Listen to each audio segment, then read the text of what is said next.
What is going on, everybody? You know what it is. It's the Commander Kings invading your space. Yes, sir. Louie T here on the mic, along with my guy Ed Oliver, Rio, Rico. You know what it is when you see these faces invading your spaces. It's the Commander's Kings in the building. What's going on, fellas? How y'all feeling? It's good. Off season, man. Yeah. First Sunday without watching Jaden, man, and watching the Commanders. Hey, look, man. Yeah. Keep it a bean. I was on that Rio time this weekend. Rio was like, yo, man, look, this ain't what we wanted, but I got a lot of TV programming to get to, man. It was a lot of TV programming going on this weekend. A lot of non-football stuff to watch, right? A lot of catching up to do, man. So I was in here watching some Harlem. I was getting the rest of the Penguin out of the way. I was getting some of that Night Agent action season 2. Yeah, it was a lot of going on this weekend, bro. Same, bro. A lot of good programming out there these days. I guess that's what you do when you don't have Jaden Daniels to play on Sunday. Yeah, man. Yeah. But a lot did transpire over the last week since we spoke, and we got a lot to get to. So I want to start the evening off by asking y'all. I'm pretty sure you all have listened to Josh Harris speak. He had his end of season press conference, and I can't speak for y'all, but I don't remember the last time our owner had a post season press conference.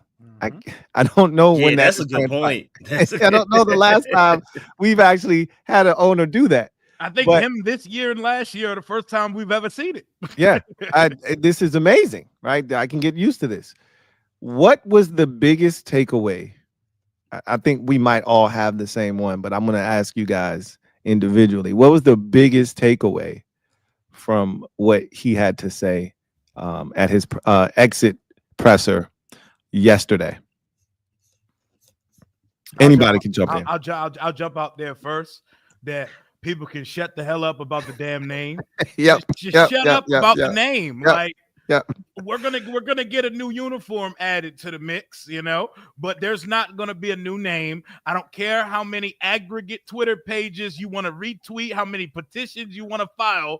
No, the old name not coming back, and the new name is gonna be the new name because it's not controversial. It's not controversial because people can't go to sleep on time because it's not what they're used to. Commanders is here to stay. The football team went to the NFC Championship this year. Josh Harris, like everyone with sense, knows we have bigger fish to fry. We have a transcendent superstar. My favorite 2 words of Josh Harris's press conference, he said it with his chest. We've arrived. We've arrived. That is what I took away from the presser. I'll let you boys take it from there. Absolutely. Yeah, the biggest headline is for sure we're not changing the name and stuff like that. And you already know the internet exploded over that one, even though to Rio's point, I don't know why Josh Harris even has to go up there and even say this. I'm so glad he did, though. Yeah, thank goodness, though. Put it to bed, please, because people start to send mock-ups again and shit like that. He's the new Snyder. I can't believe it. Yeah, I'm so glad he put that down, man. Yeah, man, the nail in the coffin for that one, man. But it's really a shame that he even has to say that, but because it's been said several times before, and then especially after a season that we just had, after all of the problems we've already fixed with finding a franchise quarterback, it's crazy that this is still a focus. But either way, I guess to go beyond that, to Rio's point, the we arrived thing was huge. And he said that even we were, of course everybody was, relatively surprised. He was pretty transparent about that.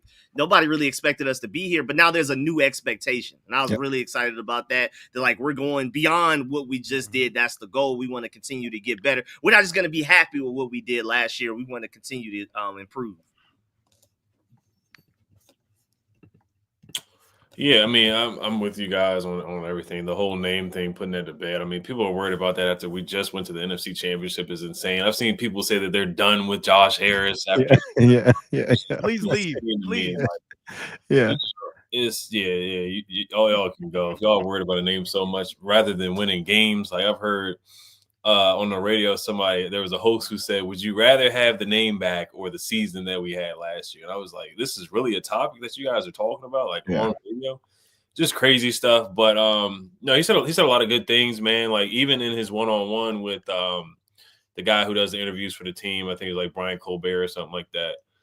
Talked about like new improvements, like the showers, the weight room. 2030 is the goal for the new stadium. So 2030 gives them some time. So we're looking for that. You know, I'm hoping it's a dome, something like that. You know, RFK site would be great. Wherever it ends up being, but just talking about the improvements for the stadium, new premium areas, changing the upper deck, just a lot of improvements to the stadium, which is what is really needed. But said a lot of good things about the culture and the team that we have right now. So I mean, anything, the name change and stuff like that, I'm happy as to bed. And that should be the least of our worries right now. We have a good team. That's what we really need to worry about. We have a quarterback. Yeah, we got a quarterback now. So. Just win the NFC Championship. That's the least of my worries is a name change. Oh God. Hey, they was coming at my guy, boy. They tried to box him in on DC. They tried to shit on Maryland. He was like, I just wanted to make sure DC had a seat at the table, right? Because they was really going at him hard. Like, didn't you tell the mayor, Governor Moore, or I think it was Governor Moore, to stop trying to get the team back in Maryland? And he's like, look, man. Maryland's been nothing but good to us because you got to keep all options open, even though we all know where they want the team and we know where they're angling to get the team. And I think that's where it's going to be, is DC. And the most important thing is the stadium at this point, obviously. But the biggest thing that he said, without question, is this is the name. Like he said, this season, and I think the play on the field this season made it a lot easier for him to be definitive in his stance. And he was like, that name carries weight in the building now. Like we were able to showcase that we can win despite some people having an issue with the name. This name, is starting to gain traction. People respect it. And now it's here to stay, right? It doesn't matter what the name is. It's never going to be Redskins again. So whatever it is, you're going to have people that don't like the name, right? You can change it to something else, and you're going to have a new, pocket of people who don't like that name and want it changed again, right? So whatever it is, at this point, we moving forward with Commanders. I'm just glad we got some clarity there. So you can have the people because, Kevin Sheehan he was the one that really made this a firestorm. Kept the battery in it. Yeah, oh yeah, he put the battery in all of their backs with that whole situation where, I've got sources that say they're gonna change the name. Something's gonna happen. That's all you gotta do to get people hook, line, and sinker and say I've got sources. Kevin Sheehan, you don't have sources in the current ownership group. So shut your old ass up. Talk with Tommy about a golf or fishing trip or something. Like, stop with the foolishness, man. You're lying. I got more sources in that building than Kevin Sheehan do. He's the one that said he would trade this season for the name to go back to the Redskins. Idiot, yo. Like, yeah, it's a lot of people, but he's not alone. It's people that feel that way because you didn't win a Super Bowl.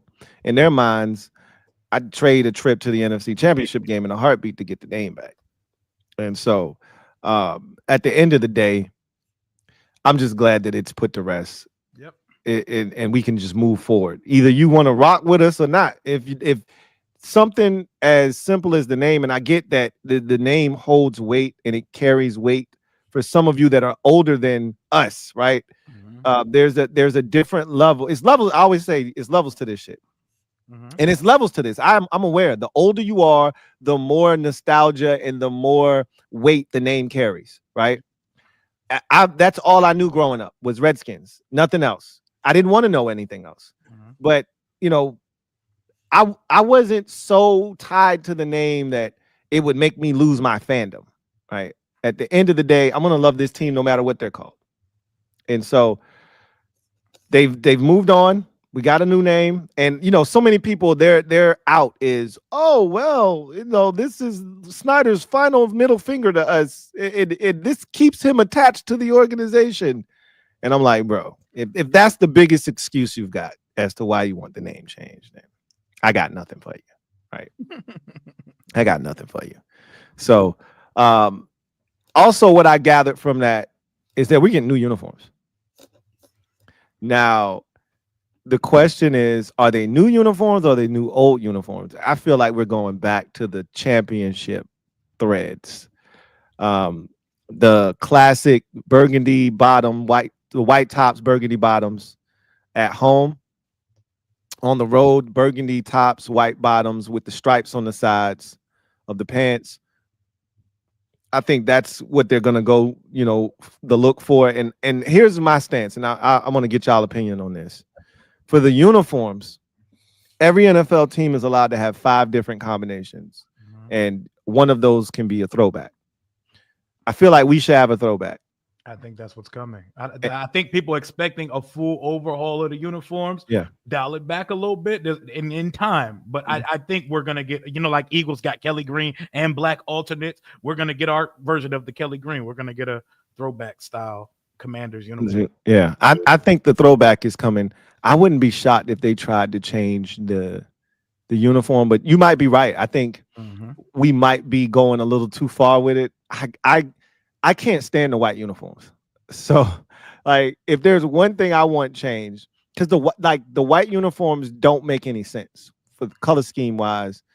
I mean, it's gray in that shit. It's black in that thing. The burgundy is maroon. It's not burgundy. Like, it's just weird that the white uniforms look weird. Like, there's a reason why none of you have a white uniform. You either got a black joint or you got the burgundy joint. Nobody has the. I got the white 5. I got the white 5. I like the white jerseys. I don't like the white jerseys. I stand in a minority when it comes to the Redskin uniform. I thought that our throwbacks were fire, but I didn't like our home or away jersey. I just bought them because I love the team. I always thought our jerseys looked TJ Maxx-ish, bro. I always thought they was kind of plain. So I liked getting something new. I like getting something. Yeah, you definitely in the minority because I will tell you this: did our uniforms need an upgrade? They could use a little tweak here and there, but they're classic jerseys. Like the Packers are never gonna get like updates to their jerseys. It's just their jerseys, right? Like it's the Packers. You can't change that, right? The Bears basic jerseys, you're not gonna be able to change that all that much. Like if you've got an iconic look, which we were an iconic franchise, you're not going to be able to do but so much to that look to make it look more modern, right? So the teams like Tampa Bay and Seattle and Denver, they'll get new uniforms every 10 to 12 years because these are franchises that came along, after, the league started to take off, and they were like expansion franchises that came along. So they don't have a classic look, but we had a classic uniform, and I think a lot of people would like to see them go back to that. I personally like the burgundy tops that we wear now, and because the gold bottoms go dope with that. They're better. I hated the gold when Bruce Allen brought back the gold pants with the that shit looked terrible to me because you got white numbers, burgundy pants. I mean, gold pants. Burgundy tops, it just didn't mesh with these because the numbers are gold. It's seamless. It just flows. I think they personally could wear, bring back the 2 championship unis, right? The white tops, burgundy bottoms, and the burgundy tops, white bottoms, and then they could keep the burgundy tops, gold bottoms as an alternate, along with the all blacks, and then have the throwback. That's what the 4 combinations would be for me if I had a choice. That way you could still wear the burgundy tops, gold bottoms at home if you wanted to, because you're not going to be able to usually choose what you do on the road. You usually are at the mercy of the team you're playing against. Yep. So that's my opinion. What says you guys about the jersey? Or do you not give a shit? Yeah, no, the throwback is what I really want to see. I'm intrigued in that. I want to see. I know they probably won't do the 2002 Sphere one, but I did see it added with Jaden in that, and that looked pretty clean, pretty fresh. Yep. The 2012 Thanksgiving one where we won in Dallas, where you got the yellow pants and the white top. That's something I could see. I am looking at the The real kind of ugly one is the throwback where Alex Smith was here, and it's So that's the one I don't want. And that's if they bring that one back, they could keep that shit. You talking about the homecoming shit we used to wear with the fake leather helmet? That's the RG3 one. That dumb shit is trash, bro. Throw those away, man. Throw those shits in the garbage. Burn it. And then there's the Jason Campbell one where it's like the R in the white. And then it's got the 3 yellow stripes on the side. It's got the yellow. It's got to be that one. So those are the ones from 07. 70th and the 75th anniversary Jones. That's correct. What they are. The 75ths were the ones that Sean Taylor wore in that 2007 game against the Giants. Yes. So those ones are from the 70s. Those are dope with the yellow helmet, with the white insignia with the red R on it, with the burgundy R. And the white tops with the burgundy numbers, with the 3 stripes on the side, and then the yellow pants with the stripes. The socks set it off. Those are fire. It's either that or the joints Rio was talking about, the 70th anniversaries, which are the ones Daryl Green wore with the deep burgundy with the spear on the helmet. At the Bruce Smith jump. I got the Clinton. They did a Clinton Portis one. I got that joint. Yeah. Those are so dope. So it's one of those two. I don't care which one you pick. You can't go wrong with either one. I repeat, do not bring back them ugly ass shits that they did with the fake leather helmet, with the gray face mask. Like, you could throw that shit in the garbage. Okay. Like Rico said, burn them shits. We don't need to see them no more. Yeah, do not bring those back. I ain't mad at them, man. I just please give me one of the throwbacks. Or if you're gonna remake the regular Redskin jerseys we wore, look, I get that I'm in a minority and I will stand firm in that battlefield by myself with my sword drawn. But I don't want the uniforms to look like we're back in Prohibition. I don't want the jerseys to look like they require big shoulder pads and David Patton sleeves on the jerseys, man. I want them to look modern-ish, bro. You can't even put those uniforms in 4K. Like, I want something modern enough. So give me a modern take on one of the throwbacks.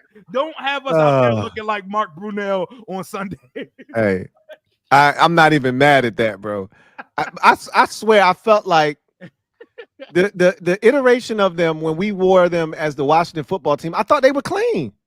You didn't think they were clean? Which one? When we wore them, because they were the same jerseys. All they did was take Redskins off the front and put Washington. It was the same thing with the new helmet. With the new helmet, but they took off Redskin off the front. Those were clean. They look clean to me. The ones you talking about are the ones Daryl Green wore, where the sleeves weren't fitted. Like they all look like that to me. They all look like that. No, man, you tripping, Rio.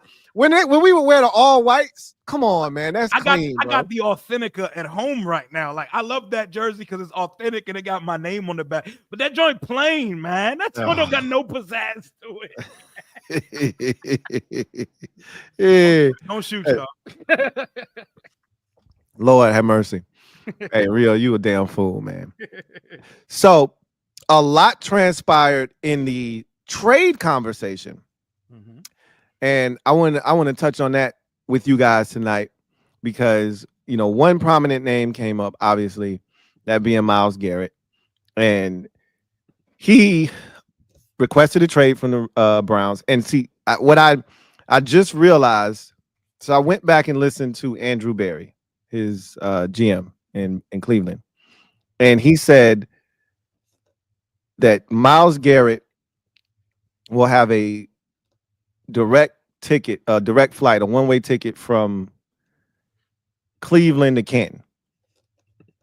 If you read his trade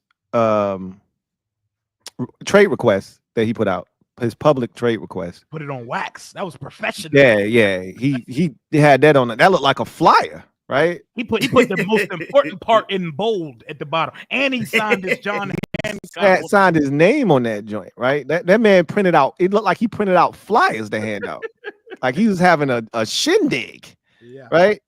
So it says in there, my goal was never to go from Cleveland to Canton. It was to go to the Super Bowl. So that's a shot at the GM and the statement that he had made just 2 days prior at his exit presser. So clearly there's a disconnect there.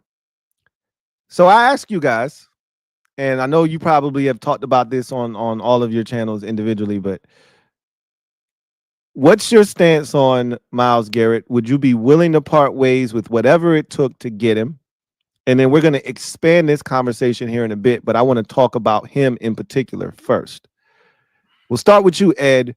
What would you do if he did become available? Would you be interested, and would you be willing to part ways with whatever it took to get him? Yeah, 2 firsts is definitely the start for sure. We need a pass rusher, man. Like, we need it bad. I mean, you look at the last game, the playoff game. We struggle to set the edge. We struggle to stop the run. We struggle to get a pass rush on Jalen Hurts. I mean, he would clearly do that. I mean, he's arguably a defensive player of the year. He's a 12, 15 sack kind of guy, and he's good against the run. So, I mean, it's going to take 2 first-round picks. It is what it is there. So you can look at it this way. We have the 29th pick of the draft, which is a late pick. Next year, most likely, will be a late pick again. So you can look at it that way. But you're going to have to give up 2 firsts. And it's not going to be what everybody wants to throw in Deron Payne and John Allen and throwing some other random guy on the team too. It's not going to take that. It's going to give him Landon Collins. Yeah.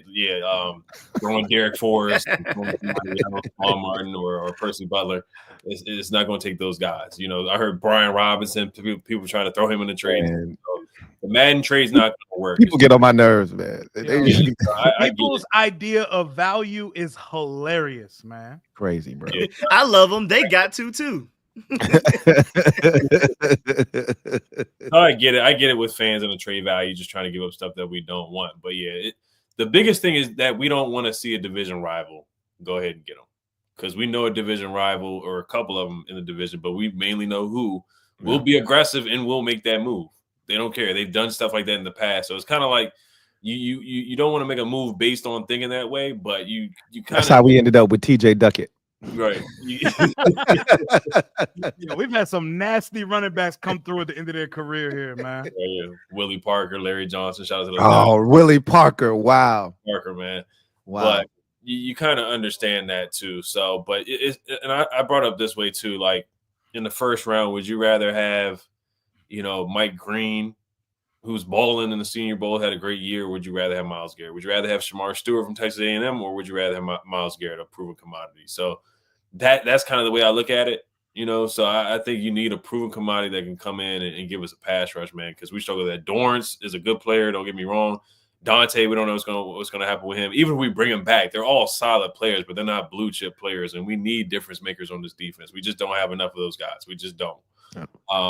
One of the worst rush defenses in the league. Pass rush was solid, but yeah, you need a game changer. So I get the argument. You don't want to mortgage the future, but at the same time, like, I feel like this window is kind of it's going to be here for the next 10 years. Jane's only 24, but I think you do need to capitalize and maximize on this window that you have right now, especially with the cap space. And while Jaden's on a rookie deal where you don't have to pay him as much in the next 2 years when he's going to ask for a new deal. So I think this is a move where I feel like Adam should be aggressive and put his big boy pants on for sure. Before the next person speak, I just got to say this. Somebody put Fast Willie in the comment section. Yo, Willie for anybody under the age of 55 is nasty work, man. It's gross. That's gross. He was born an uncle. Hey, you went straight past cousin, brother, all that went straight to uncle. That boy was paying taxes out the womb. Willie, that's rough, boy. That's my boy Willie over there, man. That's my boy Willie. Hey, Willie. Willie. All right, y'all go ahead.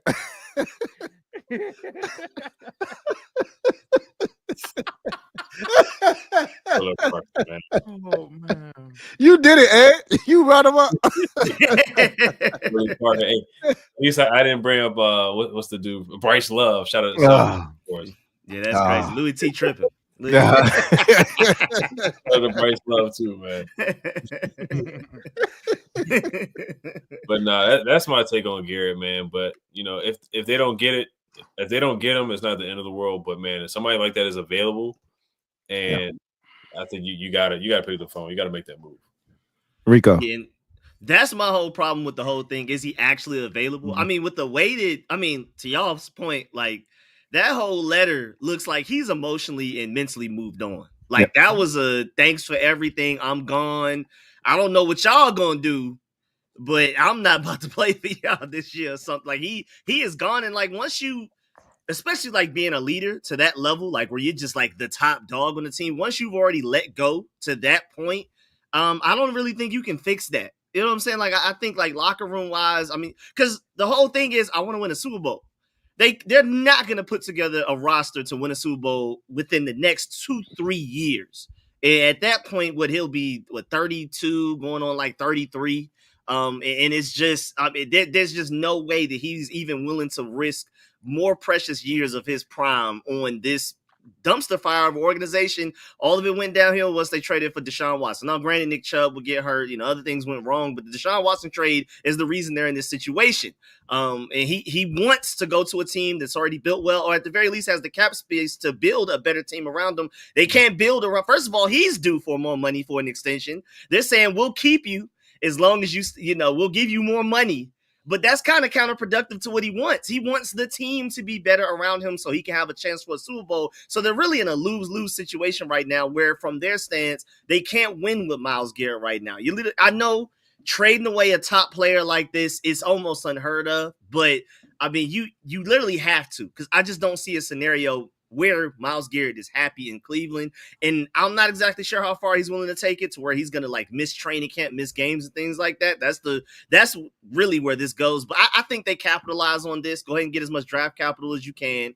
And go ahead and, get as much draft capital towards that 2026 draft where they'll probably take quarterback. Maybe you go like best player available now, maybe like a Travis Hunter or something like that. And then you go and get your quarterback with the picks that you gain from trading away Myles Garrett in 2026. And then maybe, that's the start of a really good, legitimate rebuild rather than being stuck in limbo like it looks like they're headed towards right now. But Myles Garrett wise, man, I mean, we need him for so many different ways. Run, stopping, setting the edge. We've been complaining about that all offseason. We need pass rush help as well, but stopping the run and setting the edge has been like our main problem this past season. And, a lot of people complain about Marshon Lattimore. I think after he has an entire offseason with this team, he'll be better. But imagine how much better Marshon Lattimore, everybody will be when you have a dominant front four that can get to the quarterback with only sending four. I love Frankie Louvu, but even like off the edge, it wasn't as potent and as consistent as we wanted. You prefer your linebackers to more so be linebackers. I love them going after the quarterback, but you shouldn't have to do that. You can mix it up every now and then, but it shouldn't be a requirement to get to the quarterback. You got to send Frankie Louvu and those other guys. So, right. And then we're leaving everybody else on the island on the back end. A lot of people, love the Eagles secondary and everything like that, but they're able to do what they do because they can get to the quarterback consistently while rushing forward. Quinyon Mitchell is over there leveraging against Terry towards the outside, and then he has safety help towards the inside. We can't do that. Marshon Lattimore and Mike Samstel and those guys, even Jeremy Chin at times, are one-on-one with top players on the other teams, top weapons on the other team. If you trade for a Myles Garrett, you no longer have to do that. Everybody seems to be double covered suddenly when Myles Garrett is on your defensive line. Let's go save him. I think if there was one trade that I'm willing to do what you got to do, Adam Peters, is this one. We're going to probably talk about a lot of different names throughout this off season, throughout this live stream, but Myles Garrett is my top guy where I'm like, do what you got to do. He's number one on my list because I feel like so many things will fall. He will legitimize the Marshon Lattimore trade. He will make that trade look better once he starts to finally look like Lattimore because he'll have more safety help. He can probably play a little bit more aggressively. He's going to make everything easier for the linebackers. They'll play more freely. They can focus on stopping the run. It would just help so many things. And then also time of possession. And right now, I think we were 9th in time of possession. That was because of our offense. That wasn't complimentary football. That was because we were able to go on consistent 15-play, 8-9 minute drives. Imagine if our defense can get the ball back consistently rather than playing bend but don't break all of the time. How we would be top 3 in time of possession. And I just feel like that would take us to the next level and make us immediate Super Bowl contenders. For me, the way I see it is, I think our fans, they're so scorned by our sins of the past that they're not able to look with clear vision into the future. there's this belief amongst fans that if we traded for a 29-year-old best at his position, if at worst second best at his position in the league, all pro, reigning defensive player of the year type player, that we cannot team build and roster build going forward if we make a trade of that magnitude. And to that, you're wrong. You're wrong. And then the other side of it is the people who think we can just throw him John Allen in a third that's going to get great. Yeah. I see that too. Let me walk you to the middle of the arena, the gray area in the middle that's objectivity.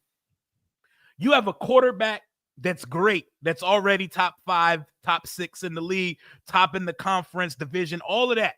You got 3 more years to maximize this thing and take advantage of your title window before you have to give him the majority of the salary cap. And then you say, but to catch Philly, we got to build the whole roster up. Oh, y'all want to talk about Philadelphia, right? Y'all want to talk about Howie Roseman? You know what Howie Roseman has done in the process of building a roster around Jalen Hurts? They've made a bunch of trades. They traded up to get Devontae Smith with a divisional rival. They traded up to get Jalen Carter. They traded for Darius Slay.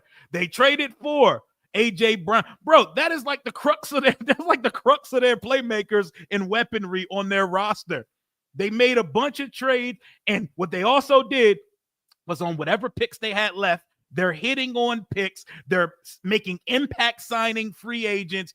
They've done it in all ways. There's more than one way to skin a cat. Trading for a player of this magnitude does not disturb it. We're picking. The plan is to continue to pick in the latter of the 20s of the NFL draft. The plan is that we're going to be a perennial playoff team because once you got the quarterback, you establish the identity and the culture. You should have a ticket to the dance most years. Obviously, like Joe Burrow this year, sometimes it don't happen. But the plan is to be in the playoffs going forward. What is one of Washington's biggest needs? It's a damn edge rusher, an edge rusher that can also play the run. You know, we said as much as we wanted to about Montez Sweat and Chase Young, them boys could play the run. We have Dorrance Armstrong and Dante Fowler Jr. You know, I've also seen that. We don't need Myles Garrett when we got Dorrance Armstrong. I ain't seen that one. And Dante Fowler Jr. I'm not disrespecting Dante Fowler Jr. He had a hell of that's the best bang for your buck you're gonna get for $3 million on the pass rush. On the 10.5 sacks. I'm about to say that man got us double digits. Yep, 10.5 sacks. Baller. Dorrance Armstrong, we're paying him $15 million a year.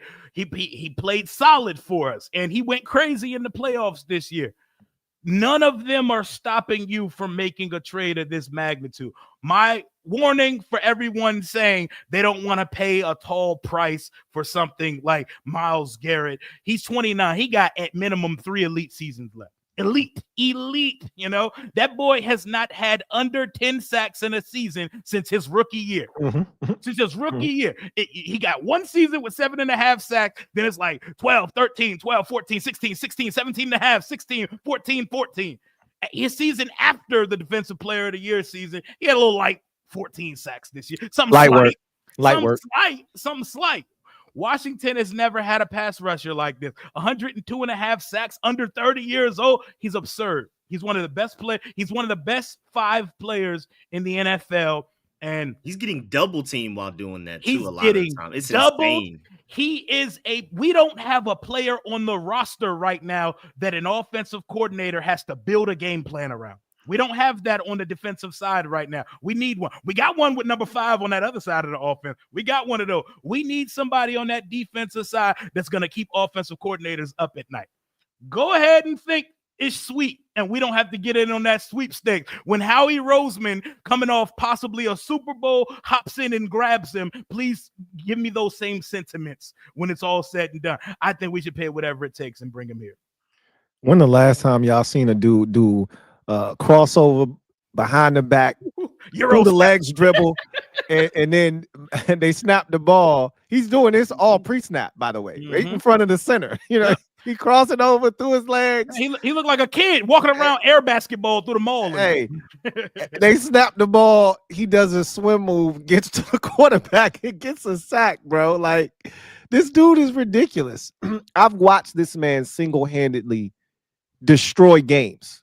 Yep. Single-handedly. Go watch the Colts game from last season, 2023. Go watch that game. The man blocked the field goal. He had a safety and like a sack for his fumble that got scooped up for a touchdown and another sack. Like, I watched this man single-handedly wreck a game. Like, there's a handful of guys in the league that are capable of doing. Yep. To your point, it feels like our defense is always playing to prevent points. Myles Garrett makes your defense feel like not only can we go get points, but we can just take the ball back. Like, we can force you to punt. He's a bully.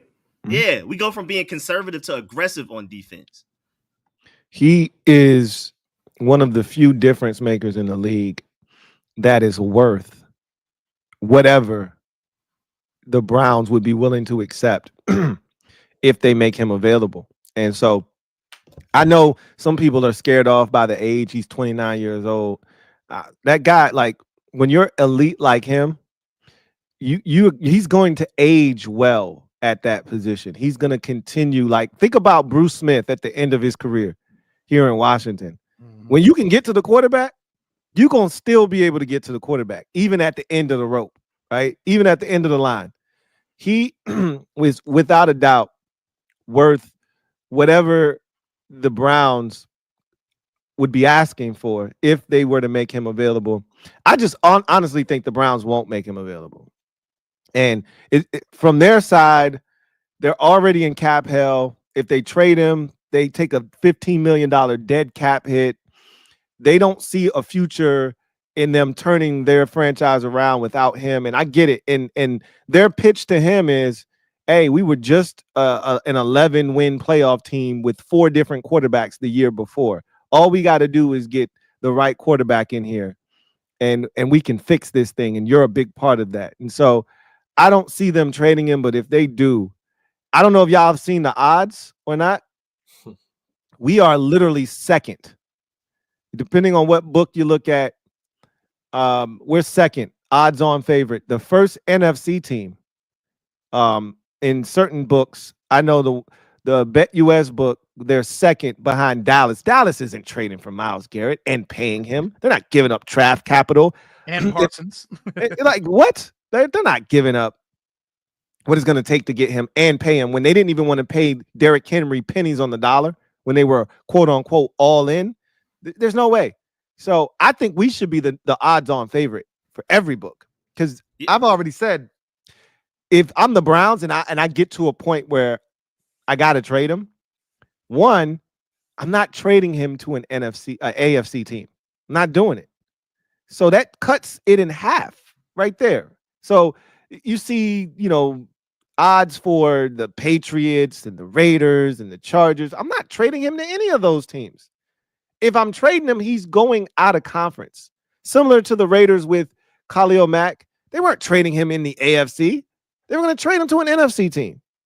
And I think that's what's going to happen if they ultimately do decide to trade him. And then the only leverage he has is he can say, just like Jimmy Butler has said, I'm not signing an extension with you. Mm-hmm. So if I'm giving away all this draft capital and you tell me I'm not signing it, I'm not going to trade for you then.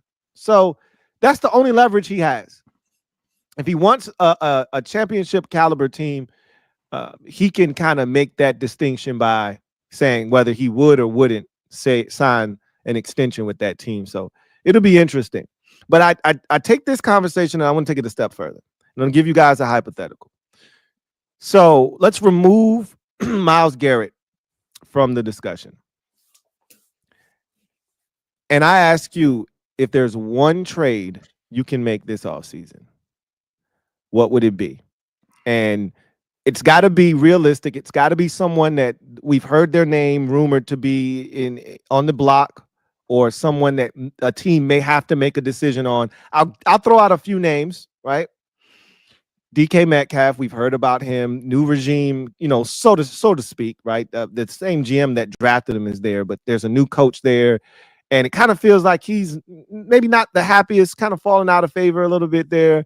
Jackson Smith-Njigba just came off of a career year. He may be taking over that number one role there in Seattle. Maybe DK Metcalf is available.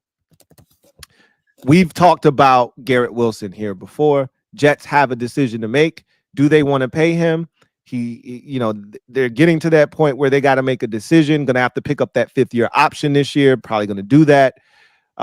He could be available. That's a name that we've talked about. Throw him in the mix. Cooper Kupp has already said that the Rams have told him, hey, bro, we trading you, right? So we know he's on the block.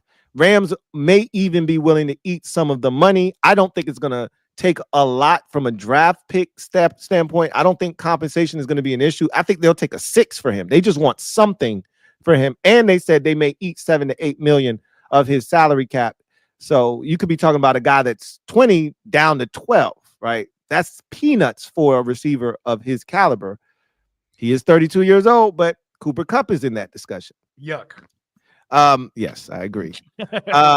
Kyle Pitts, underachieving in Atlanta, had a 1,000-yard season his rookie season, really hasn't done much of anything since. People question his work ethic. People question his route running ability. But what we do know, what you can't question, is his talent. He's a mismatch. You put him in the right system, on the right team, with the right quarterback. He could be a big, big problem. So those are just some of the names. You may be able to come up with a few others.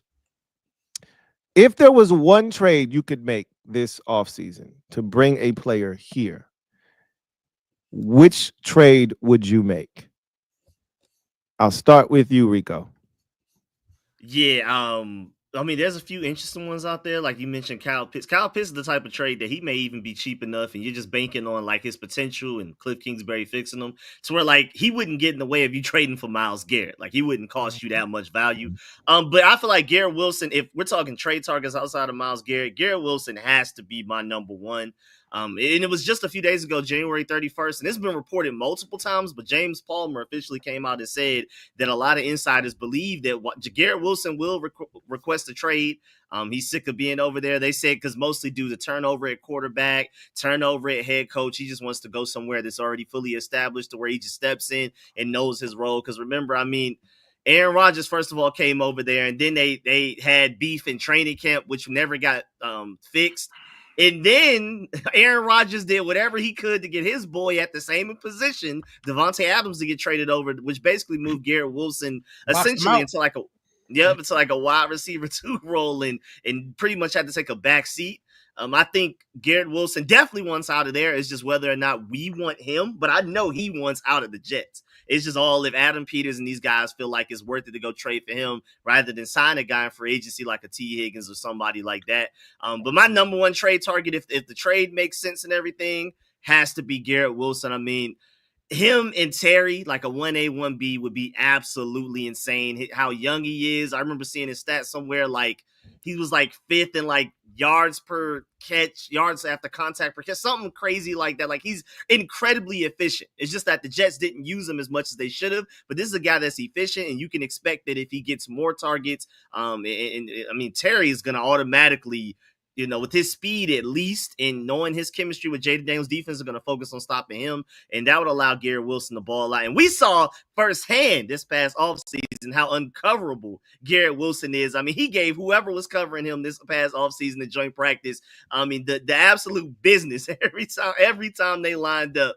So I feel like at least this team, Dan Quinn, Adam Peters, if anybody knows firsthand, is them from our experience with going against him and not how much of an alpha dog he is. I feel like he fits this culture and mentality so well as well. So that's my top. Rio. So is this excluding Myles Garrett? Since we just yes. Okay. Yeah, Garrett. Yes. I'm gonna piggyback right off of my boy. My boy Rico. Garrett Wilson, G5. That's my guy, man. I wanted him on draft night that season. He went one pick before we selected in the draft, and it broke my heart. And we get to put some of those pieces back together. He don't want to be there a part of the Aaron Rodgers circus anymore. I know they brought in some new culture, Aaron Glenn there, but the top of the head sucks there in New York. And they got messy ownership. And He not trying to stick around for that. Garrett Wilson's a different conversation than anybody we're talking about because you're getting a guy still on his rookie contract. You're getting a 25-year-old top of the line. You have two number one receivers with Garrett Wilson on the field. That is two number ones between him and Terry. That is take your pick. He's going to get lots of looks here, and I think Cliff could go crazy with a weapon like that. It's Garrett Wilson, easy for me. Ed.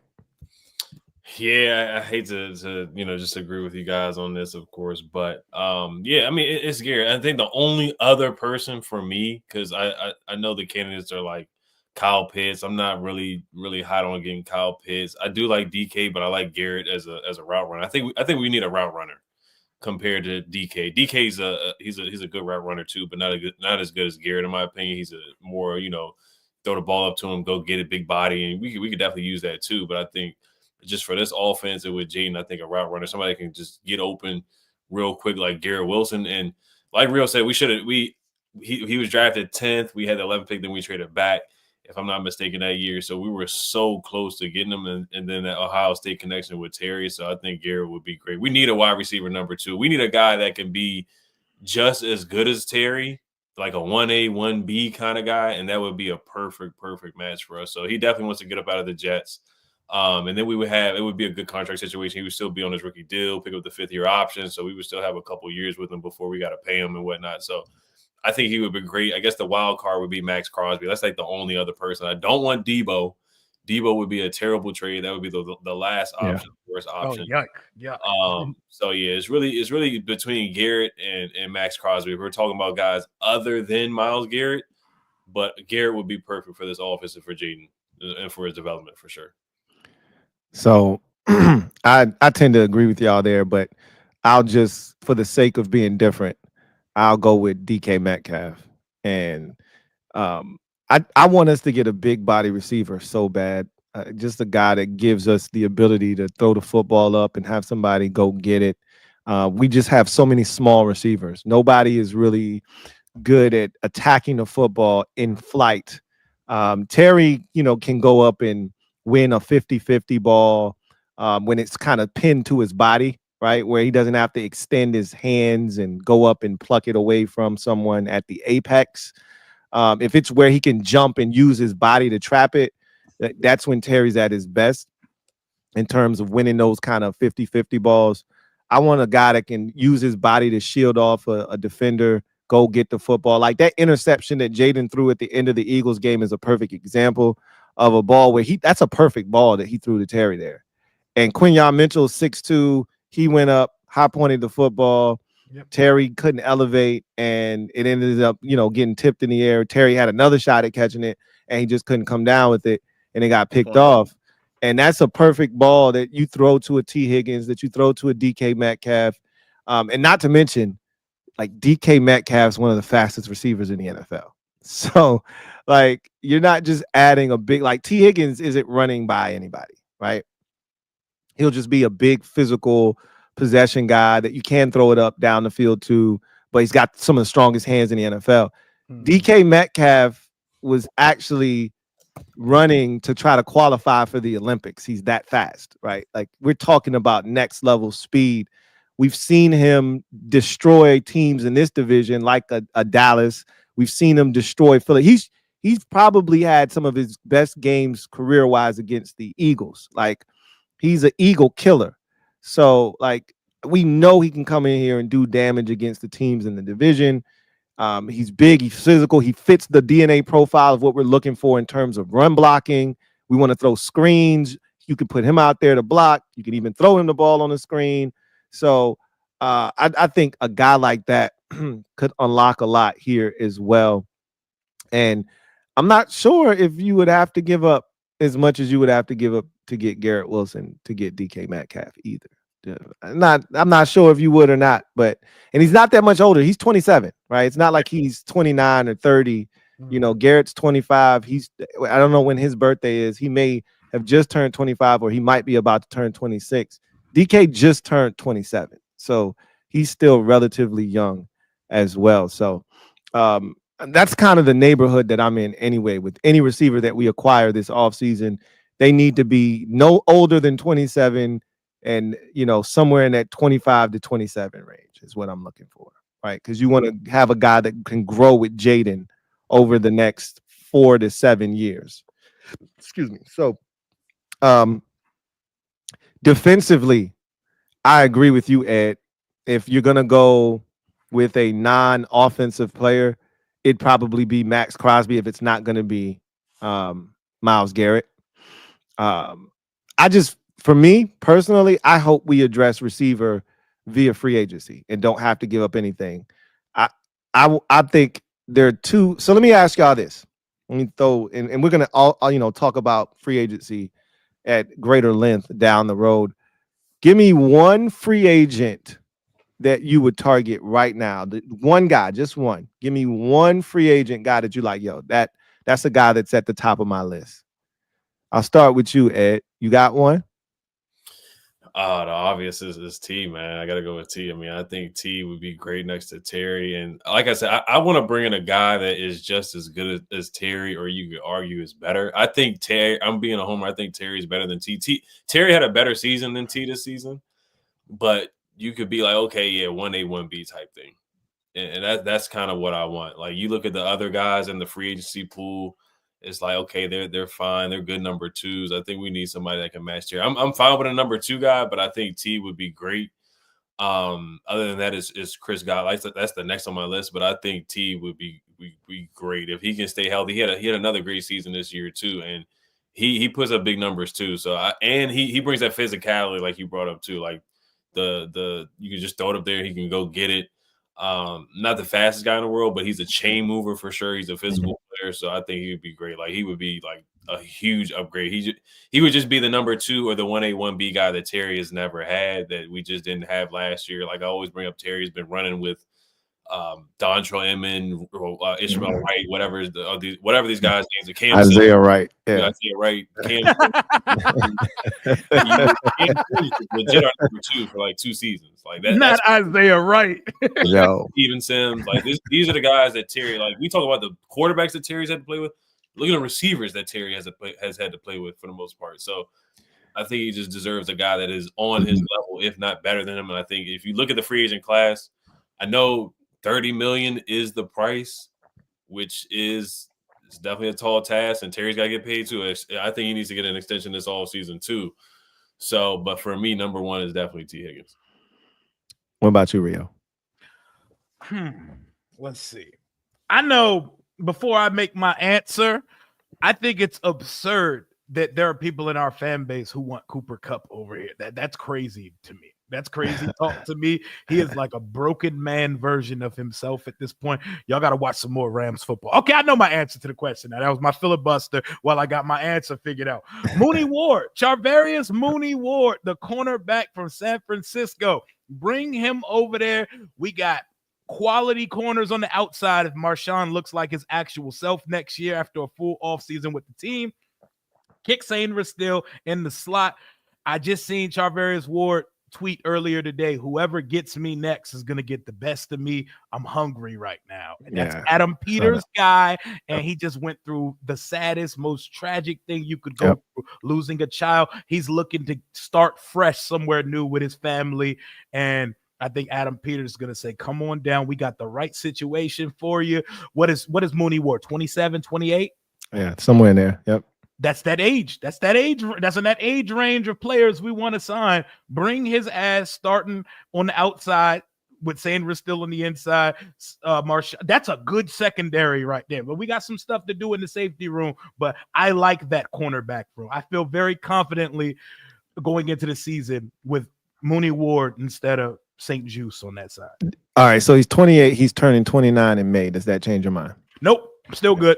Yep. Still good. 28 years old. Bring him. And I don't think it's going to be too expensive either. Rico. I mean, if you can promise me that he's like gonna be 100% himself after the injury, wide receiver Chris Godwin. But to be real petty, I would target linebacker Zach Bond. You make a division rival worse, and you make yourself better. And he's coming off of a great season. I feel like he would fit very well with what we're trying to do.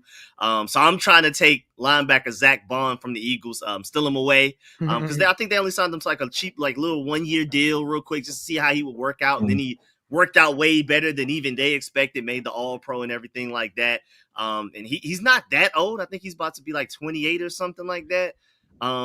So I would take. I think Chris Godwin would have the biggest impact, for me as far as guys that I want. I would absolutely love Chris Godwin, but you got to promise me that he'll go back to his 100% self after the severe injury that he had. Because I feel like because we're talking about going to get T. Higgins for huge money, trading for Garrett Wilson. I feel like that would probably be your best value right there for which you wouldn't have to trade for him. You just sign him as a free agent, and you probably wouldn't have to pay him like ridiculous money to get him, and he would take this offense to another level.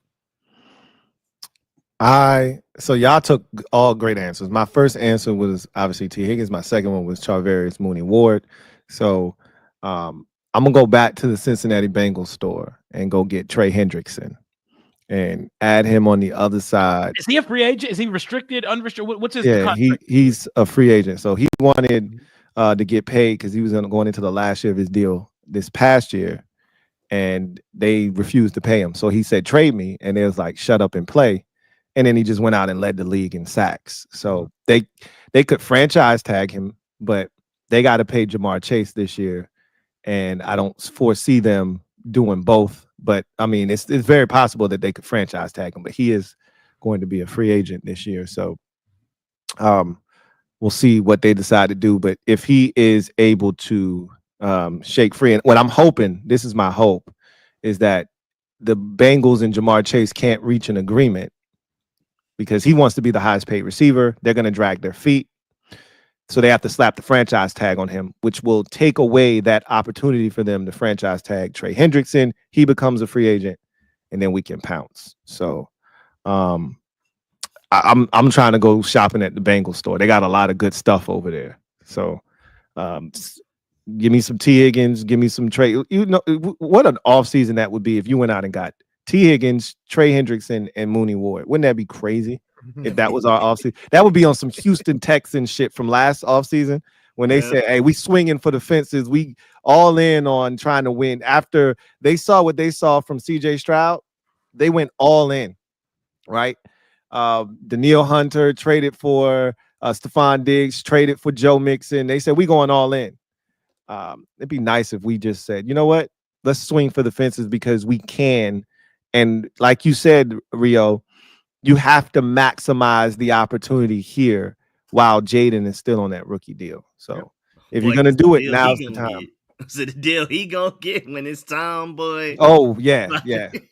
I don't know what the cap going to look like, but if nobody had already hit, where are we at? What's the highest deal? Like, I mean, Mahomes got $500,000, right? I mean, $500 million, right? That contract wicked. Yeah, because Mahomes' joint was like AAV wasn't all that crazy. Dak's joint, did he get the 300? Yeah, no, Dak's cap hit for next season like $100 million, bro. Yo, it's $100 million for Dak Prescott. Yo, that's wild. That don't even sound right coming out of your mouth. Yo, that's wild. I love it. And I think this offseason has, and I probably need to temper expectations. I don't want people thinking that Adam Peters is about to go out here and get everything that's nice out here on the streets, but we got to come away with some stuff, man. We got to talk about it though. Like when people say like, oh my God, what are they talking about? This is a bunch of dreams. And we got to talk about like, this isn't Madden and we're not going to go shop for a bunch of Louis Vuitton all over the off season. There's going to be a factor of these guys fit. Y'all may not love the name, right, but these guys fit. Right. Yep. Like your boy that you said you're gonna. Hey, it's on site. I'm telling you right now, Rio. If you say it again, I'm telling you, if we sign it through, it's on site, bro. Just let you know. If we sign Darius Slayton and Westbrook and Keenan, we land a Myles Garrett, like that's winning. That's winning, though. Hey. It's still on site, Rio. If we sign Westbrook and Keenan, I'm telling you, bro, it's on site. Okay. There's going to be some names that are not going to, get people bricked up, but trust the process. We got to trust the process. It's not going to be all caviar, but we got to have the conversations, though. Yeah, I agree. And just to throw one more name in there, I saw that, because I follow a lot of Georgia Bulldogs people, the Falcons are apparently paying a lot of attention to my boy Malachi Starks. Mm-hmm. So a lot of Falcons fans are talking about that, Justin Simmons on this 1-year deal. He's probably a perpetual 1-year dealer for the rest of his career right now, just going to keep signing 1-year deal. He's already going to be 32 years old going into the season. If we want to look into one of the top tier safeties in the NFL, I mean, he just signed with them for technically a cap hit of like $4 million, even though it's like he has some void years in there and stuff like that. But he's coming off of only like a $4 million cap hit technically this past season. So if you want to look into 32-year-old Justin Simmons, who the Falcons may be moving on, that could be a target right there as well. I think we good at safety. I think we need something else. I think we need in the draft, we need a young body that can play center fielder for this defense. Though, let me throw a situation out at y'all. Mm-hmm. Would y'all hate a DMV homecoming 1-year prove it deal? Yep. Stephon Diggs. Would y'all hate it? Oh, okay. I thought you were going to say. I was going to change that. I thought he was going to say that. I have no DMV, interest in the U Street legend. Stephon Diggs on a 1-year coming off an injury, a 1-year prove it. Would y'all hate it? I'm good on Stephon Diggs. Yeah, I'm good on him. From a culture standpoint, I'm good on him. That's a reckless dude. There's a lot of. He went from John. Hey, and we talking next level reckless. We ain't even talking about on the field. We talking about some off the field. I'm talking. Yeah, he smashing anything. He don't care any and everything that's moving out here in these streets, bro. Irregardless, we go. Him at home is dangerous. Have you on anything for sure? When DJ Academics talks about you, that's when I gotta stay. We good. That's bro. a good point. Hey, y'all thought it was Chase Young and jumped the shit out of me. Yeah. And I thought you was going. This man cleaned it up.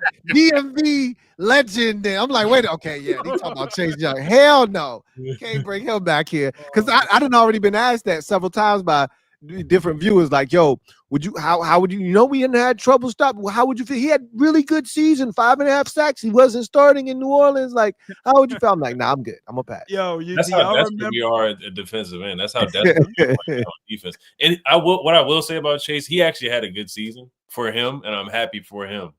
Yeah, and he's on the trajectory for 1-year deals for the rest of his career. He's on the Jadeveon. He's Jadeveon Clowney. Yeah, that's what he is. But like I said, he had a solid season. He didn't finish plays, but he got a lot of pressures. And that's for you. Hey, if you want to know about Stephon Diggs' sniper ways, go back to this video the Vikings shot his last year with the team. They did a bit where they were walking around with a little microphone in the locker room. Oh, yeah. And the question from the team rep was, what player on the team would you not let date your sister? And it was unanimous.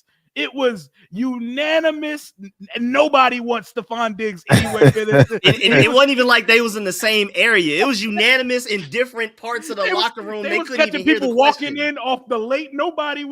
It was all. Oh hell no, not Stephon. So he be in these streets. Hey man, that's wild. I never saw that one. So please go find it. I'm gonna send it to crazy, bro. Hey. And the one thing that's wild. The one thing I like about our team is, and every team has this, is the wide receiver that pouts and blows up on the sideline. We don't have one of those guys. I mean, the only guy that is capable of doing that is that would be warranted to do that or has the numbers to complain about not getting the football. It was Terry the past couple of years. But when you see Stephon Diggs getting loud with CJ Stroud already off the first game, it's like we don't need somebody in Jaden's ear like that. And you love the feisty receiver that gets mad and stuff, the diva receiver from time to time, but there's limits for that where you just don't want that. We don't have that on this roster. Mm-hmm. I think guys the closest thing we got to it is Lattimore, I guess. Yeah, and that's really it. Yeah, and the only thing he does is fight the other players right now at this point, which is fine with me. But he's got to, stop with the pass interference. But we don't have a receiver that's gonna, be like AJ Brown and read a book and complain, and CeeDee Lamb going back and forth with Dak when they get blown out by the Packers in the playoffs. Like we don't have any of that on the sideline. That's what you're going to get from Stephon Diggs. I'll stand alone on the ledge and say, if we got a 1 year, $8-9 million prove it deal with Stephon Diggs, I'm not mad at it. I'm not gonna hold you. He hide your wives, but Hey, said, bring his ass. I'll take him for the low. I'll take him for the low. Hey. It's on the one you. I think he's on the. Hey, you got to put a pause at the end of that. You got to put a pause at the end of that. Right there. That was a little crazy. that was a little zesty, especially when you're talking about him. You better put a little pause at the end of that. Bring him. Oh man. For the low, only for the low though. Yeah, heavy on a 1 year deal, incentive laden, hometown discount. You made enough money in your career. Come back to the crib, play with a legit quarterback, and you know what I'm saying? Remember when his brother was trying to get him here like 15 different times on social media? This man was out of the country and he started a whole firestorm by tweeting out some stuff, or I think it was on IG, and people was going crazy, bro. So wow, it'd be crazy. It'd be a full circle moment if he like did even as like the third option in Houston this year. Before he got hurt, he was on pace to give him another 1,000-yard, 6 or 7 touchdown season. So despite that, he's getting up there in years and he's a little bit of an asshole. He's good at football and he's going to be open. And I think for the low, that's something we could get the ball to while Jaden's here, man. Haval, thank you for the super chat. Greatly appreciate you. Haval writes, quote, maybe winning the first year wasn't a bad thing since it set unreal expectations. Ron, verse, close quote. Verse, quote, we welcome these raised expectations, close quote. New regime. Yeah, that's a great way of looking at it, Haval. Like Ronald didn't know what to do with that success in year one. And he lost his shit because remember, when he came here, he gave us the whole it takes 4 years to change a culture speech. And then because they won a division at 7 and 9, he started losing his shit and thinking that they had to go out and, you know, go get all of these players to try and win now because we had unreal expectations, which nobody thought we were any good, right? And then so he tried to go get Matthew Stafford. Stafford was like, come on, bro. You know damn well I ain't coming to Washington. He tried to get Russell Wilson. Wilson was like, yeah, I'm good.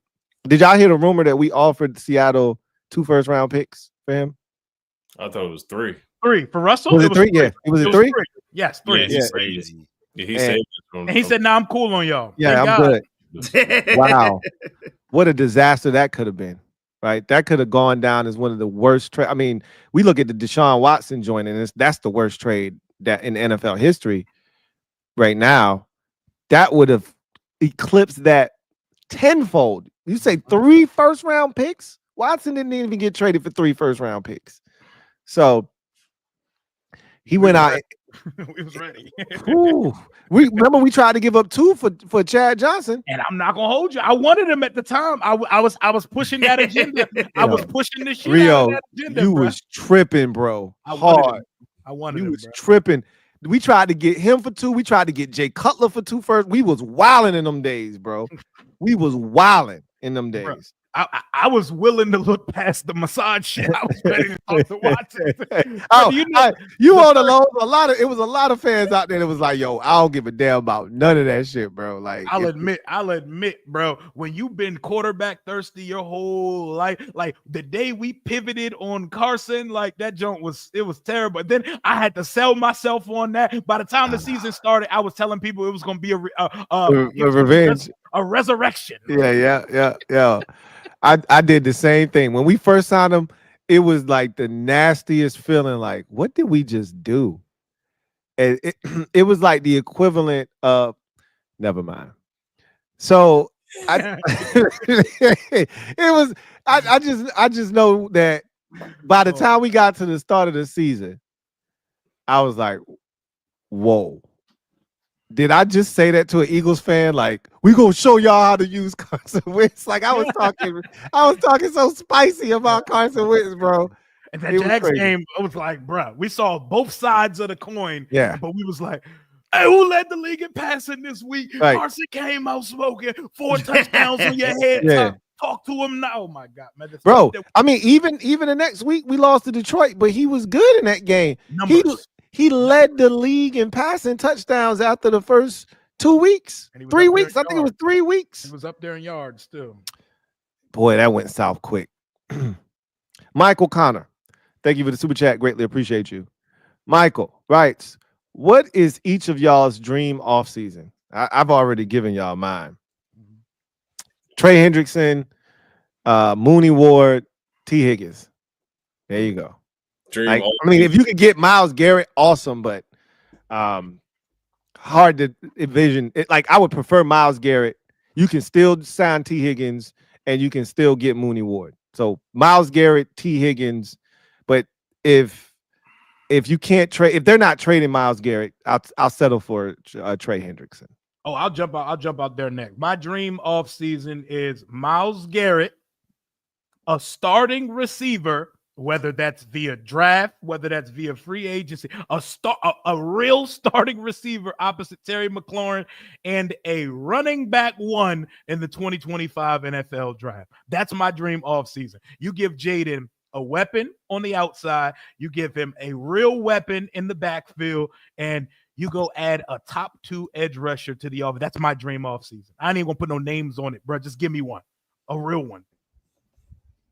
I'm right with Rio. The only thing I would add is that, you know, these great teams that draft late, somehow some random ridiculous talent falls to them late in the first round. I would take Rio answer and then just add some ridiculous talent that has no business making it to pick 29, makes it to pick 29. Like the Ravens every year, how someone just falls to them every year. Wow, we don't know how this player ended up in the Ravens' lap. Literally. So if we can somehow pull that off as well, man. But yeah, I agree. Electric running back. Now, granted, you're not having that 29th pick you trade for Myles Garrett. So it's just, if we don't go and get a Myles Garrett, if we can somehow get Trey Hendrickson, and then you still have that ridiculous player falling in the first round and then lands it with us, I feel like that's a dream case scenario right there as well. Yeah, dream scenario for me is running. I'm very high on the running back position for this offense. I think we need 2 backs, one in the draft, and maybe look at free agency too. I'm not afraid of getting somebody in free agency too. Like, I kind of like some of the free agents too. Like, I know we don't want to pay a running back a bunch, but you know, J.K. Dobbs had a good season. I've always been a big fan of Aaron Jones, so you just look at the cost for that. But definitely one of the Ohio State running backs. The North Carolina running back, Mario Hampton. I mean, we can name like 10 running backs in the draft that we all would be fine with for sure, whether it's in the 3rd, 4th, 5th, 2nd round. I wouldn't be mad at the 2nd round running back either. Left tackle, figuring out left tackle, what's going on, what's the situation with Brandon Coleman, figuring out that side of the field, and then we got to bring in a guard for Sam Cosmi. So are we going to sign a guard in free agency, draft him? What's going to happen? What are they going to do with that side of the field as well, the offensive line? Myles Garrett, of course, talked about him a lot today. And then T. Higgins, either T or Chris, or trading for Garrett Wilson, one of those guys. And that would be it for me. And then corner, you got to get another corner. You got to get some help to Mikey out there, and then helping out Marshawn too, and replacing a lot of the guys are going to leave. I think obviously Ben St. Just was going to be gone. Mike Davis needs to be gone. What's going to happen with Noah? That whole room is going to be pretty much. It's only 2 corners that's going to be back. You're right. Probably Mikey, Marshawn, maybe Noah. I think they may. I want him back, but I don't know if they're going to bring him back or not. So they may bring him back. So that would be the dream. And then either Charvarius or there was another free agent corner that's kind of decent. Paulson Adebo? Yeah, DJ, Paulson, DJ Reed, one of those guys. I know Byron Murphy had a good season. I don't know about his fit here. He had 6 picks. So but DJ Reed is a guy that definitely wants out. He's not going back to New York for sure. And that's a guy that kind of has hinted with some tweets and stuff that he may want to come here. So one of those guys at the cornerback position. Let me make an amendment to something I said too. So I just looked up Trey Hendrickson's contract. He's got 1 year left, no guaranteed money. So he's a trade asset. Yeah, so he's got 1 year left. It's $16 million. None of it is guaranteed. So he's balking at that. And I don't know how that's going to go, because he wanted money last year. They didn't want to give it to him. Then he just went out and led the league in sacks. So he's definitely wanting a new contract. We'll see what happens there. That's another situation to keep an eye on if that goes. But one thing I can tell you, Cincinnati, they don't kowtow to players. They They don't give in to players' demands. They never have. They never will. And so I don't think that if they don't want to do anything with him, just like last year, they're going to tell him shut up and play football. And he really doesn't have a choice. But generally, when a guy doesn't have any guarantees in his contract, that's when they really buck off. Like Trent Williams did that with the 49ers last year. He didn't have any guaranteed money left. And so he's like, I'm not playing unless y'all give me some guaranteed money. Matthew Stafford did that a couple of years ago. That's what players do. So we'll see what happens there. But that doesn't change my offseason. Get you an edge rusher, Mooney Ward, T. Higgins. Like, doesn't change anything. If you can get Myles Garrett, awesome. If you can't, you move on.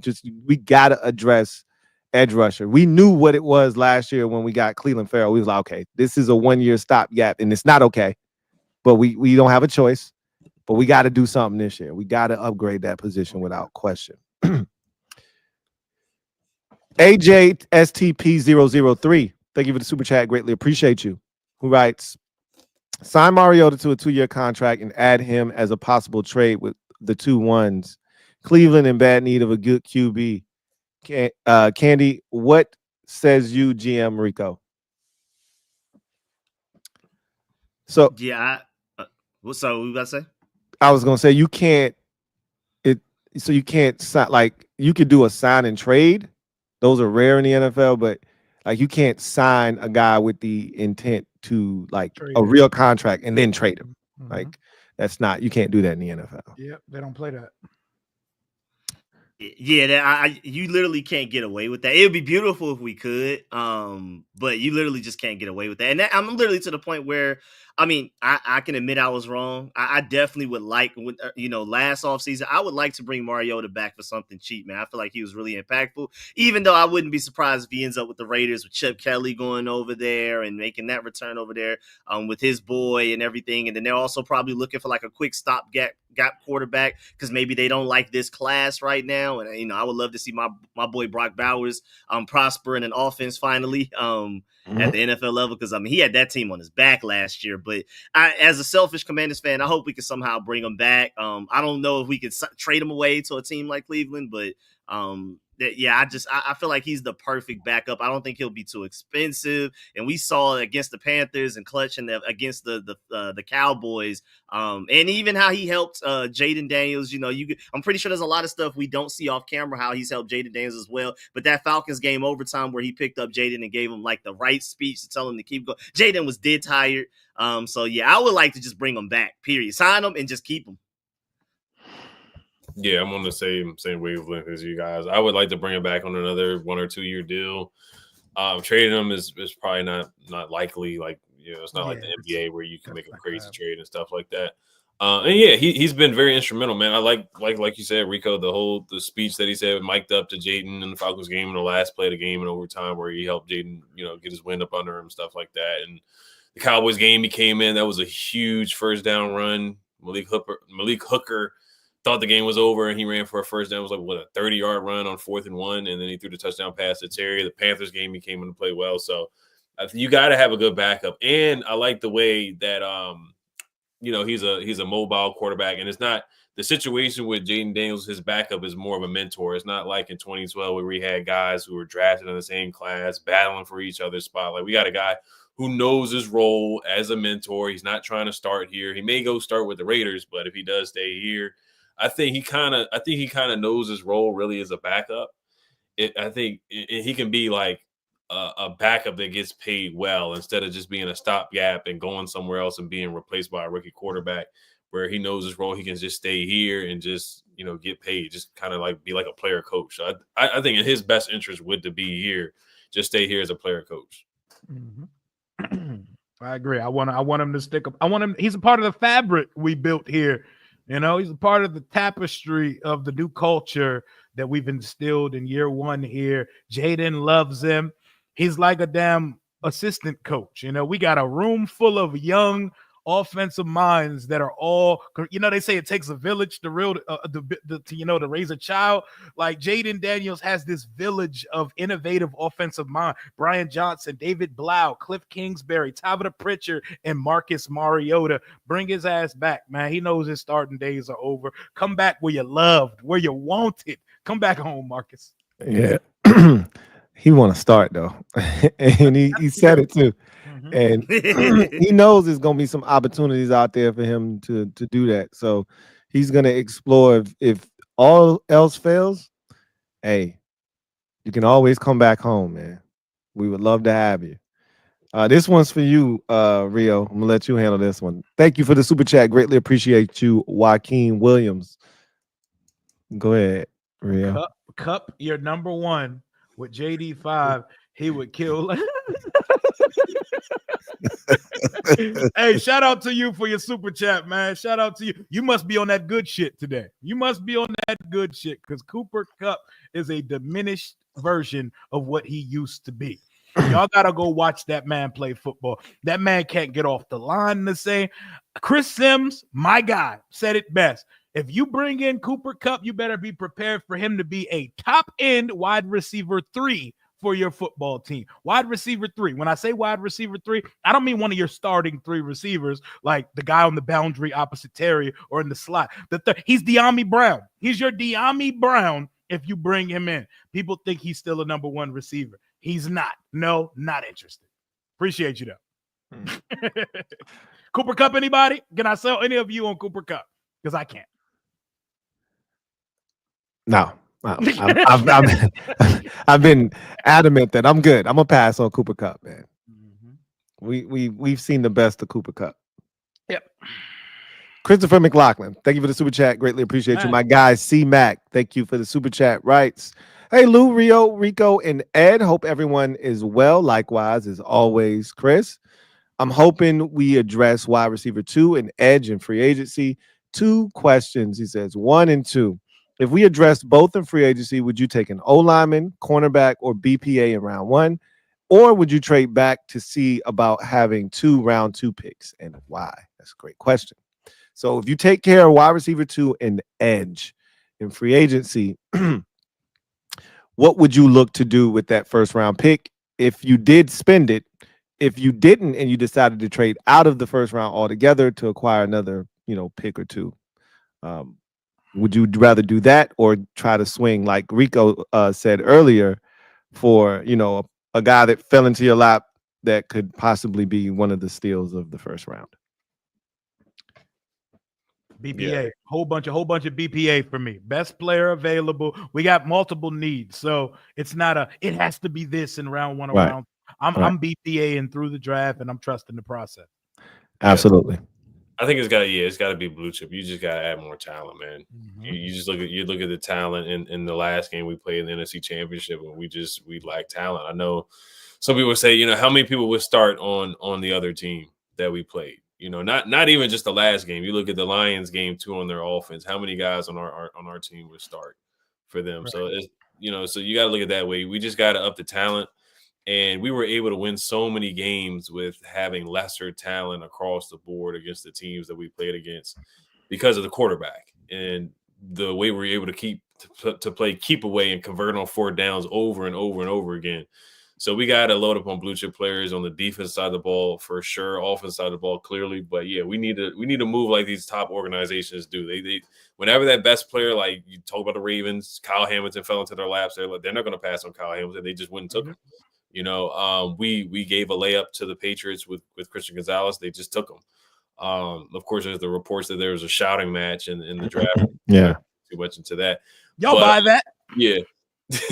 I don't, because of the documentary they went on and the Ron riding in the car like we talked about and joked about. Ron really wanted to draft. Do you think there's a chance after the cameras went off that someone said, "What the hell are we doing? And why didn't we draft Christian Gonzalez?" I don't know. It feels like we would have got that a long time ago. Yeah, I feel like that. So I'll say that, and I don't disagree with you.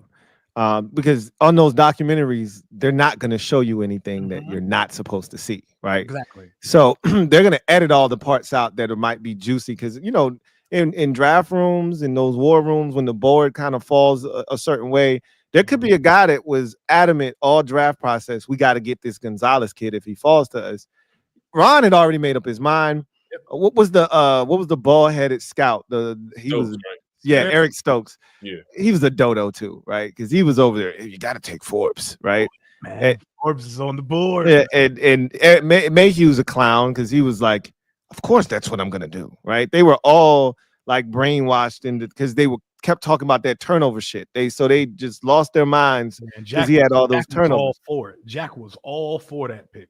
Yeah, it I don't know if there was a shouting match per se, but I bet you there were people in there who was like, "What are y'all doing, man?" They had some scouts in the room. I know a scout was probably like, "Fam, we did this all off season, fam. What we get paid for, man?" Right. I'm telling you that's who was in there saying, "Come on, guys, this is the guy you're looking for. Prototypical size, speed, ability. This is okay. So he doesn't tackle the way you want him to necessarily, but he can do everything. Like this is the guy you want."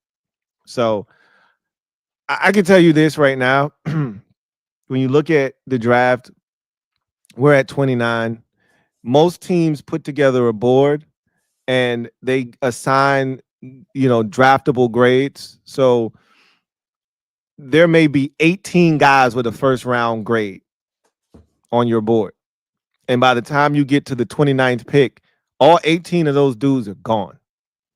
So if somebody comes calling because they want to draft Jackson Dart at 29, I'm moving out of the first round if there isn't a player there that I feel like is worthy of the 29th pick. I'd rather go back to the second round and have 2 cracks at it and probably pick up an additional 4th round or something. Because if you're moving out of the first round, you're not just moving back and getting a second round pick.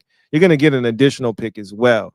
So whether that's a pick the next year's draft or if it's a pick, 2 picks in this year's draft, the 2nd and a 4th or a 2nd and a 3rd or something of that nature, I'm willing to do that because like Rio said, we need a lot of stuff. We don't just need a tackle. We don't just need a running back. We don't just need another receiver. We don't just need whatever, right? We need a bunch of stuff. So if there's a guy there that they love, that they feel like is a great fit, take him. And I don't even know if there's a position on this roster where you could just say, "Nah, we won't need one of those. We good." Like, right. If it's, I don't give a damn if it's another center. Okay, take him. Right. We'll figure out a way to use him. We only signed Tyler Biadasz to a 3-year deal. Right. That's the type of shit Philadelphia does, by the way. They drafted Cam Jurgens not knowing when Kelsey was going to retire. They drafted him in the 2nd round. And Kelsey played for 2 more years. Mm-hmm. So Cam Jurgens was just sitting there. And if Kelsey would have came back again, his ass would have still been sitting on the damn bench. So I don't give a damn where the guy is. If you think this guy's a blue chip player, if he has that Commander's tag, draft him. Yep. I don't give a damn what position he plays. Yep. Except quarterback. Yep. Yeah, feels good. But for me, because we've already seen Adam Peters willing to trade back. I mean, now granted that was the 2nd round, but you had like certain guys there, like Cooper DeJean there, that were available that a lot of people wanted. He traded back. He ended up getting Mike Sanford still and Ben Sinnott out of it.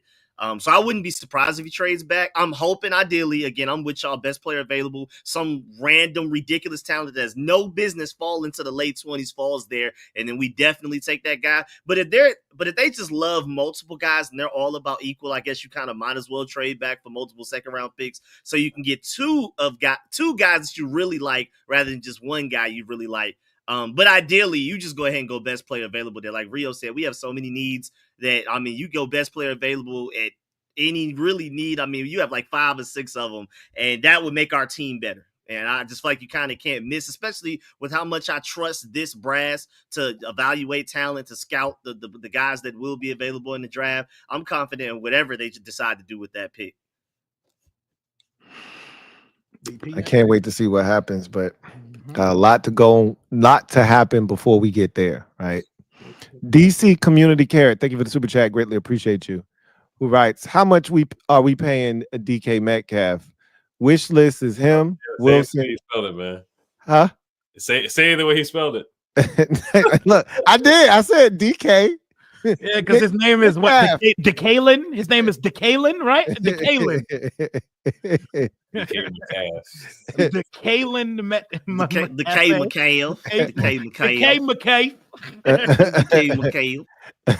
McCabe. Is the wish list is DK McCaff. Wish list is him, Wilson, and Myles Garrett. Then resign our core players. We need a O lineman. Well, where next O line? I don't know exactly how they're going to address, because I hope they understand Brandon Coleman is not a starting left tackle. I'm not even sure if they are willing to acknowledge that yet. I just know that when they're asked about Brandon Coleman, DQ does a great job of deflecting. And normally when he does that, that means they're not totally sold, but they're not going to shit on the guy. It doesn't make any sense to do that, right? Especially when you need him. So I hope they are aware that we need to upgrade that position, because the play over there isn't good enough. But I couldn't tell you. They're not, and I can tell you this too, DC community Garrett. They're not going to get two receivers of that caliber, both of which you would have to trade for, right? You'd have to trade for DK Metcalf and Wilson, and you'd have to pay both of them eventually. So you'd have to pick one of the two if they were going to do something like that. They wouldn't trade for both of them. So anybody want to add anything to that one? As far as the offensive line, you look at like the free agent options. I don't think they're gonna, pay Ronnie Stanley. I know we talked about him the last stream from the Ravens, the left tackle. So I don't think they're gonna break the bank. I think they'd probably rather stick with who we have rather than paying somebody in free agency.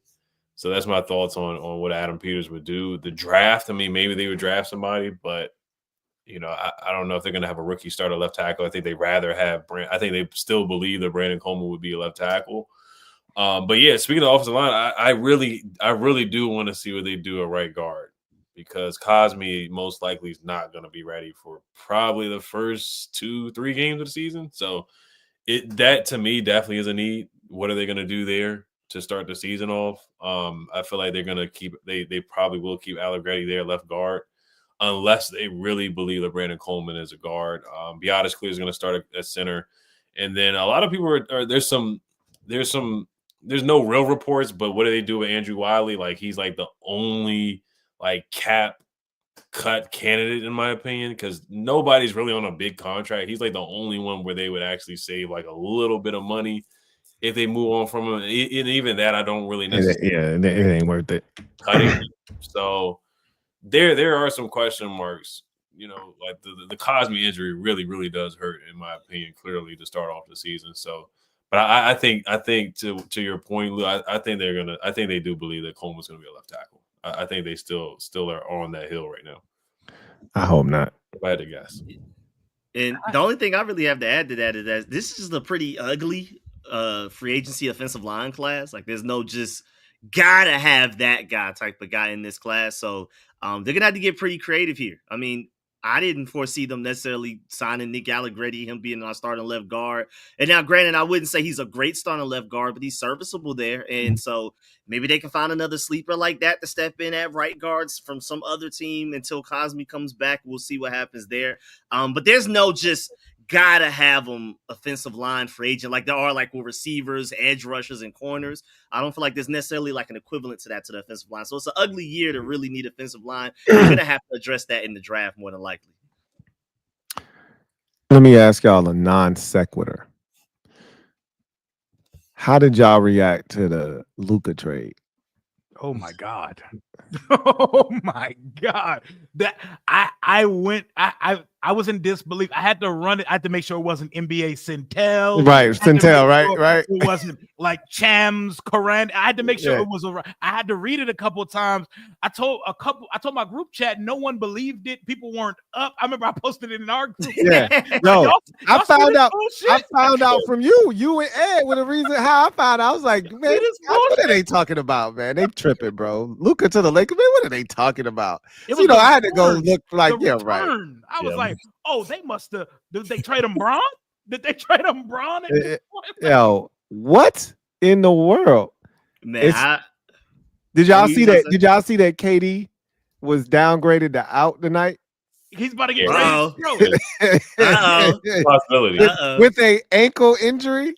Oh yeah, this is the greatest deadline of all time, bro. This is the greatest deadline of all time. The Aaron Fox got moved. Yeah. That Luka trade. There were no rumblings of this Luka trade, like at all. None. They must have had the most ironclad non-disclosure agreements we've ever seen in life, bro.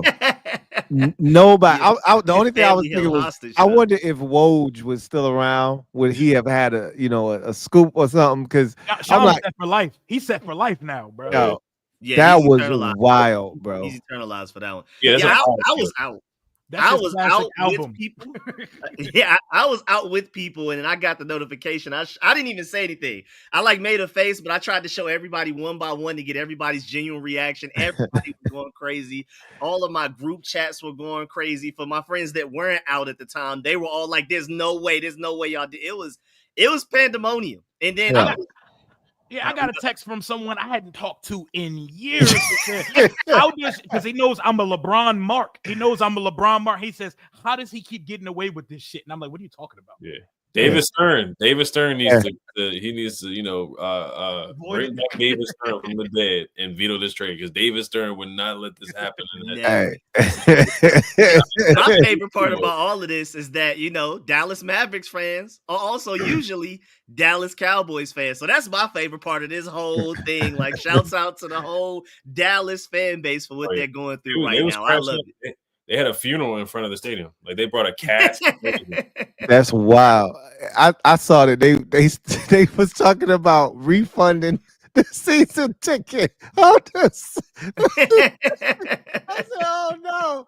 People are heartbroken. They're heartbroken. Disgusting. I don't blame it. It's the worst trade. I said this too. I don't care if Luka gained 300 pounds. Like, he just took you to the finals. I don't care if he looked like Escalade from N1 Mixtape and he's still dropping 25 points, 10 rebounds, 10 assists. I don't care. He just went to the NBA Finals, and you traded him for a 32, 33-year-old street clothes Anthony Davis. So, I mean, the NBA, they want the ratings to go up, and the ratings are down. They need the Lakers to be relevant. So it's a rigged trade, man. Let me ask y'all this, and then we can get back to football. If the Mavs win a title in the next 5 years, because that's the window, and the Lakers never win a title with Luka, would you view this trade any different?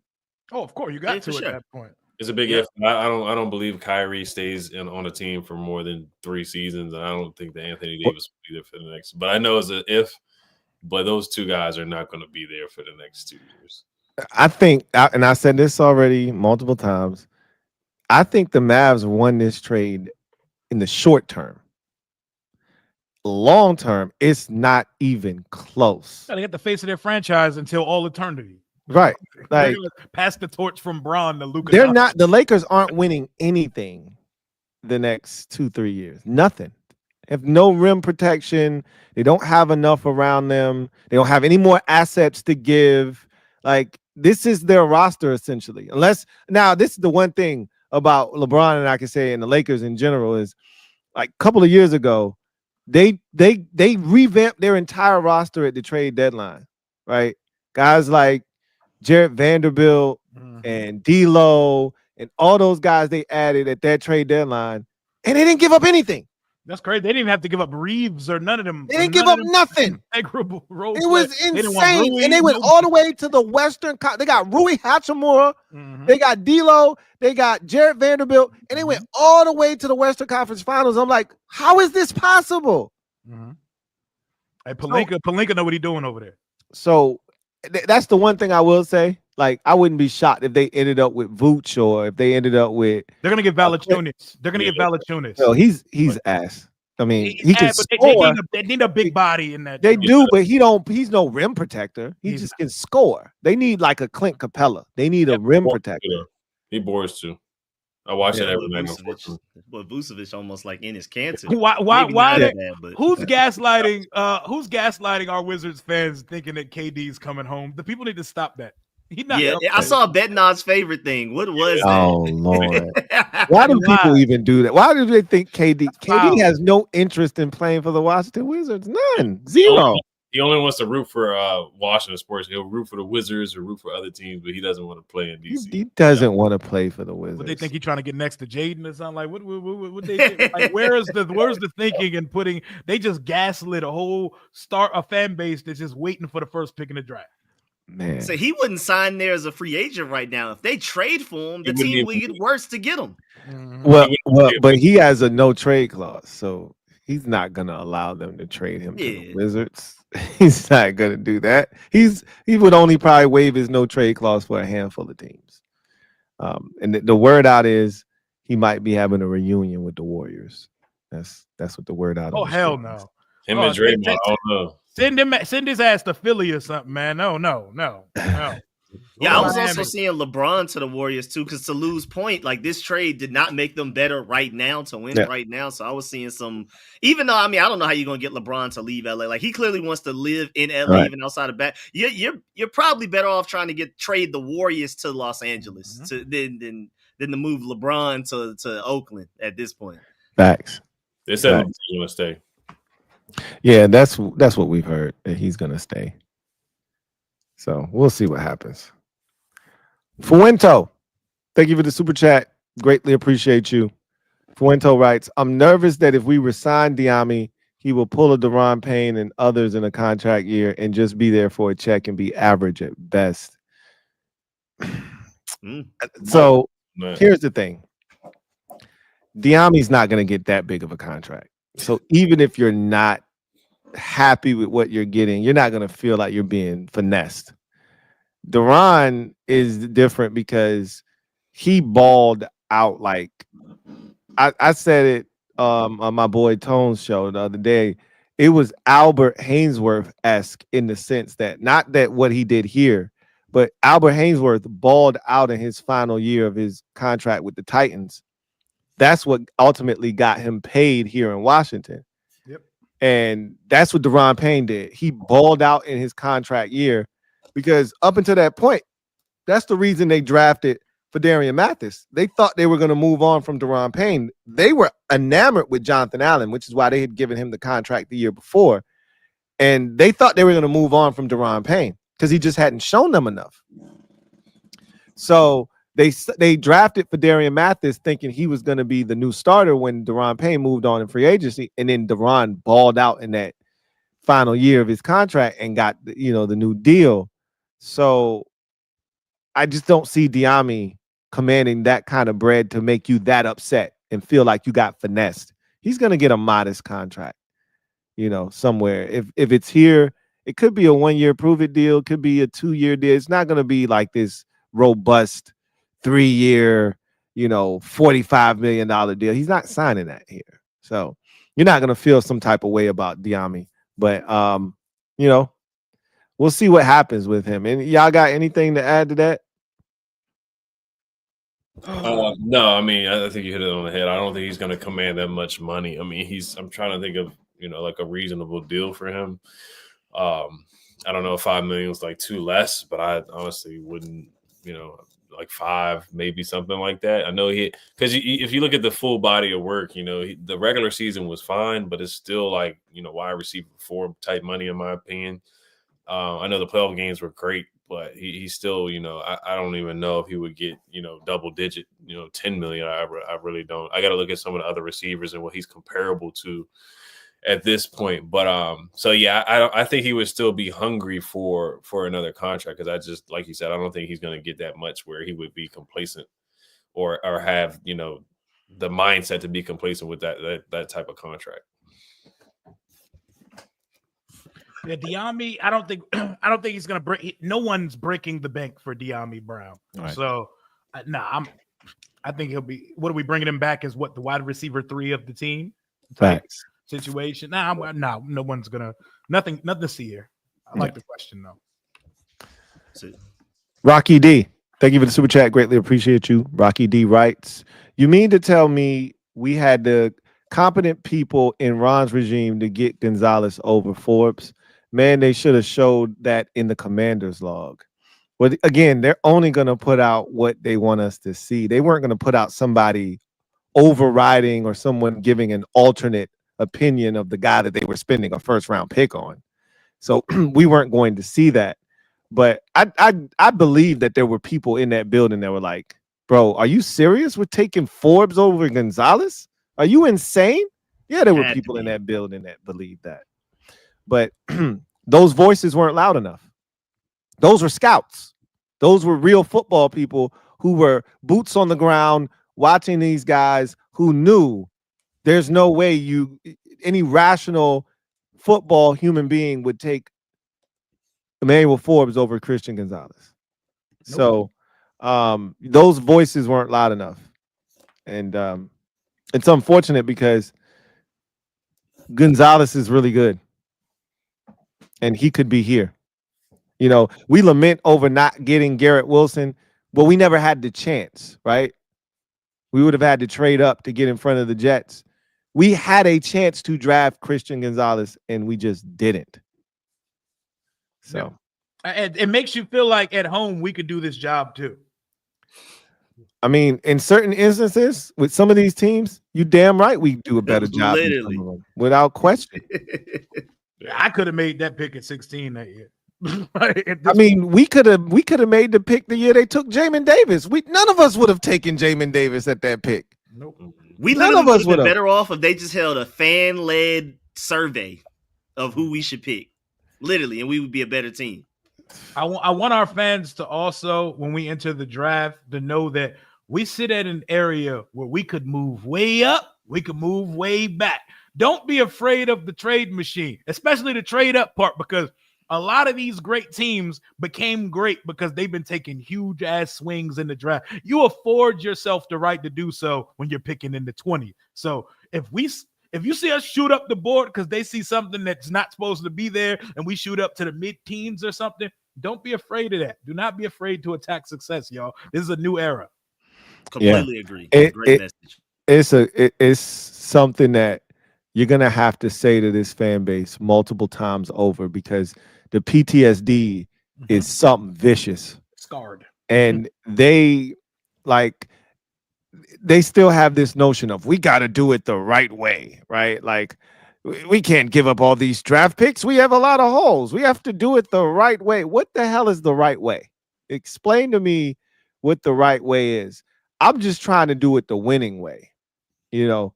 And the beauty of Adam Peters, and this is why I think every fan should just trust in Chef P, is everywhere he's been, they've won, and won big.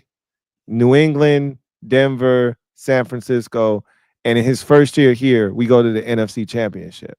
Like, the guy knows what he's doing. Just let him cook. Whatever that looks like. You don't have to agree. Like, I know a lot of y'all don't agree with the Ben Sinnott pick, even though I think it's way too early to be judging any of the draft picks, right? A lot of people don't agree with the Ben Sinnott pick. I said, if let me ask y'all this. I've said this to people, and a lot of people disagree. How do y'all feel? Because I think they envision Ben Sinnott as Kyle Juszczyk. Would you be disappointed? Yes. If he was Kyle Juszczyk. Yeah, I don't need an elite run. I don't need an elite fullback in the second round of the draft. If he's Kyle Juszczyk, then yes, I would be disappointed in that pick, because it just seems like the priorities were a little messed up. Like, this is the culture setting year of draft picks. We use the second round pick. That's premium real estate right there on an elite fullback. I like Kyle Juszczyk. He's part of the heartbeat over there in San Francisco. But Kyle Juszczyk ain't Kyle Juszczyk if McCaffrey, Kittle, Debo, Jennings, Ayuk and company, Trent Williams, and all those players. Like, Juszczyk ain't Juszczyk in this offense. But so let me play devil's advocate. Okay. Kyle Juszczyk was Kyle Juszczyk before he got to San Francisco. How he got to San Francisco is because he was a beast in Baltimore. That's what got him the deal in San Francisco, and they valued what he brought to the table. As a matter of fact, he was in San Francisco before they drafted Kittle, before they got McCaffrey, before they drafted Debo. He was one of their first free agent signings when Kyle and company got there. So you think what he provides is worthy of a second round pick in the first draft of a new era? Well, you just said he's a heartbeat, right? He's part of the heartbeat of the 49ers. He's part of their physicality. He does a lot of the dirty work. Like, I think so this is my take. I could be wrong about this. I felt like our run game went to hell in a handbasket when Ben Sinnott stopped being played in the game, right? He started, I think he got like a shoulder injury. They kind of scaled him back on how many snaps he was playing. And all of a sudden, the run game went to hell in a handbasket. I felt like he was a guy that really was that lead blocker, the guy that they would run those counters with. He would lead up in the hole. And so I think he is valuable. And I think as his role expands, he's going to catch more passes and he's going to be. And remember, he also said he viewed him as a Kyle Juszczyk, George Kittle type. So I don't think he's just putting him in that fullback box. Show me that Kittle. I need to see some of those Kittle flashes, man. The only flash we saw was in the preseason against the Jets when he caught that one pass. Yeah, I ain't seen that since, man. I need to see more. For you to sell me on a second round pick, I need to see more of the Kittle side of that juxtaposition. Absolutely. I don't necessarily disagree with that. I'm just playing devil's advocate from the standpoint of if he's Kyle Juszczyk and he turns out to be an elite blocker, a guy you can throw it to out of the backfield. Like that play they ran to John Bates against the Lions, that should be Ben Sinnott, right? Where they snuck him. He was lined up in the backfield almost like an H-back. Yep. Then they ran him out and ran a little corner route with Bates on that third down and put the game away. That should be Ben Sinnott, right? That should be his type of route. So I agree with you that you spend a second round pick, you want a little bit more out of it. But I think a lot of people weren't too thrilled with that selection. Just let him cook. Let Chef P cook. I said all that to say this. Just let him cook. All right, whatever he does, trust in the process, trust in him, and he's going to lead us to the promised land. I agree. Yeah, I agree. I think that I'm with Rio. Like, if he only ends up being like a fullback for us, that's not good value in the second round. But I do trust with. I agree with Louie. Like, as far as like trusting Adam Peters to finally figure this out. I feel like he's just one of those guys. It's going to take more than a year. And I think Cliff Kingsbury will learn how to get him involved far more than he did this previous season. And I think we will get closer to the George Kittle side of things because we saw in the preseason the yards after the catch. Even the Tress Way pass. Now he has more passing yards than Dak Prescott in NFC championships. Ben Sinnott is a part of that, and I think with time that he'll grow into something. I don't think he'll ever be like the Zach Ertz of an offense to where like he's going for 100 yards at in a game or like a 10, 11 catches and things like that, especially like consistently over a season. I still think you need to go get that dynamic mismatch, automatic, third down, gonna make something shake in man coverage or find an open spot in the zone guy. But I think he'll contribute. Is like as far as being a dual threat, we've been looking for dual threat tight ends for forever. And I think Ben Sinnott can be one of those. Yeah, I think we definitely need to see more from him, especially being a second round pick.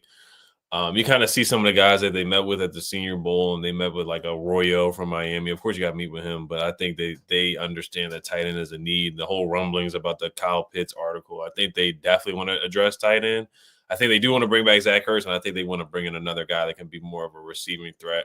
I do remember Chris Cooley going crazy over him, being like, oh, my gosh, I feel like I'm watching myself again in the film review of Ben Sinnott. So I was kind of excited to see him do more in the passing game. To see John Bates get more targets than him was a little disappointing this rookie year. But he's a rookie, so we'll see what he does, what he brings to the table. But I do like his him in pass protection and run blocking. I do like that. I do think the beginning of the year was a little rocky. He had a couple false starts, like the Giants game. He had a false start in the red zone, and I think they benched him after that. But yeah, there's rookie growing pains. But yeah, so far as a second round pick, yeah, we gotta get more from him from that standpoint. And then to go back to Fuento again, I looked up some numbers. So De'Ami Brown, I think a fair contract for him would actually be what KJ Osborne got from the Patriots last year. He got a $4 million deal, a 1-year deal. You can't say his name around. Yeah, I know, right? Yeah. Never heard of him. Never heard of him. Who is that? Yeah, we only saw him on a penalty, but I think a fair deal for De'Ami probably would be like a $4 million deal 1 year. Kendrick Bourne got 6.5. I think that's actually a little too much. We'll give Diami one for 4.5. Yeah, 1 for 4. Yeah, Juwan Jennings got a $5 million deal, so I think that's. And they actually produced a little bit in their career. Right. So far, yeah, so you compare to that, those guys. Yeah, KJ Osborne did nothing here, but he actually had a couple years. 700-800 yard seasons. Yeah. Right. Yeah, Aguilar got a $3 million deal. So I think Diami, honestly, his career was almost close to over. I'm not gonna hold you. He needed them playoffs. He needed them playoffs, boy. It was looking real. I'm not gonna say XFL-ish, but it was looking real slow for him. He was around the corner. Yeah. Christopher McLaughlin, my guy. Thank you for the super chat. Greatly appreciate you. Double up. Who writes? Hey, Lou, Rio, Rico, and Ed. 2 questions. 1, what do you think the team will do with Jonathan Allen? Trade, cut, or keep him? 2, if we trade him, what do you think we get for him? Day 3 pick, and why? Jonathan Allen, what do you think happens? What y'all think? I think his trade value definitely is going down. So I think the optimistic thoughts is a 3rd round pick. I don't think clearly you're not going to get a 1st. Probably won't get a 2nd anymore. I think the only time you were going to get a 2nd was probably if not last year, then the year before, where there were some rumblings where they might have moved on him. But now coming off the pack, he did play well in the playoffs, but coming off the pack, the contract, he's got 1 year left or something like that after this year. So I think at best you probably get a 3rd round pick. That's being optimistic for sure. So like you're not gonna throw him in a trade for Myles Garrett. Like none of that's realistic. So I think at best you probably trade him for.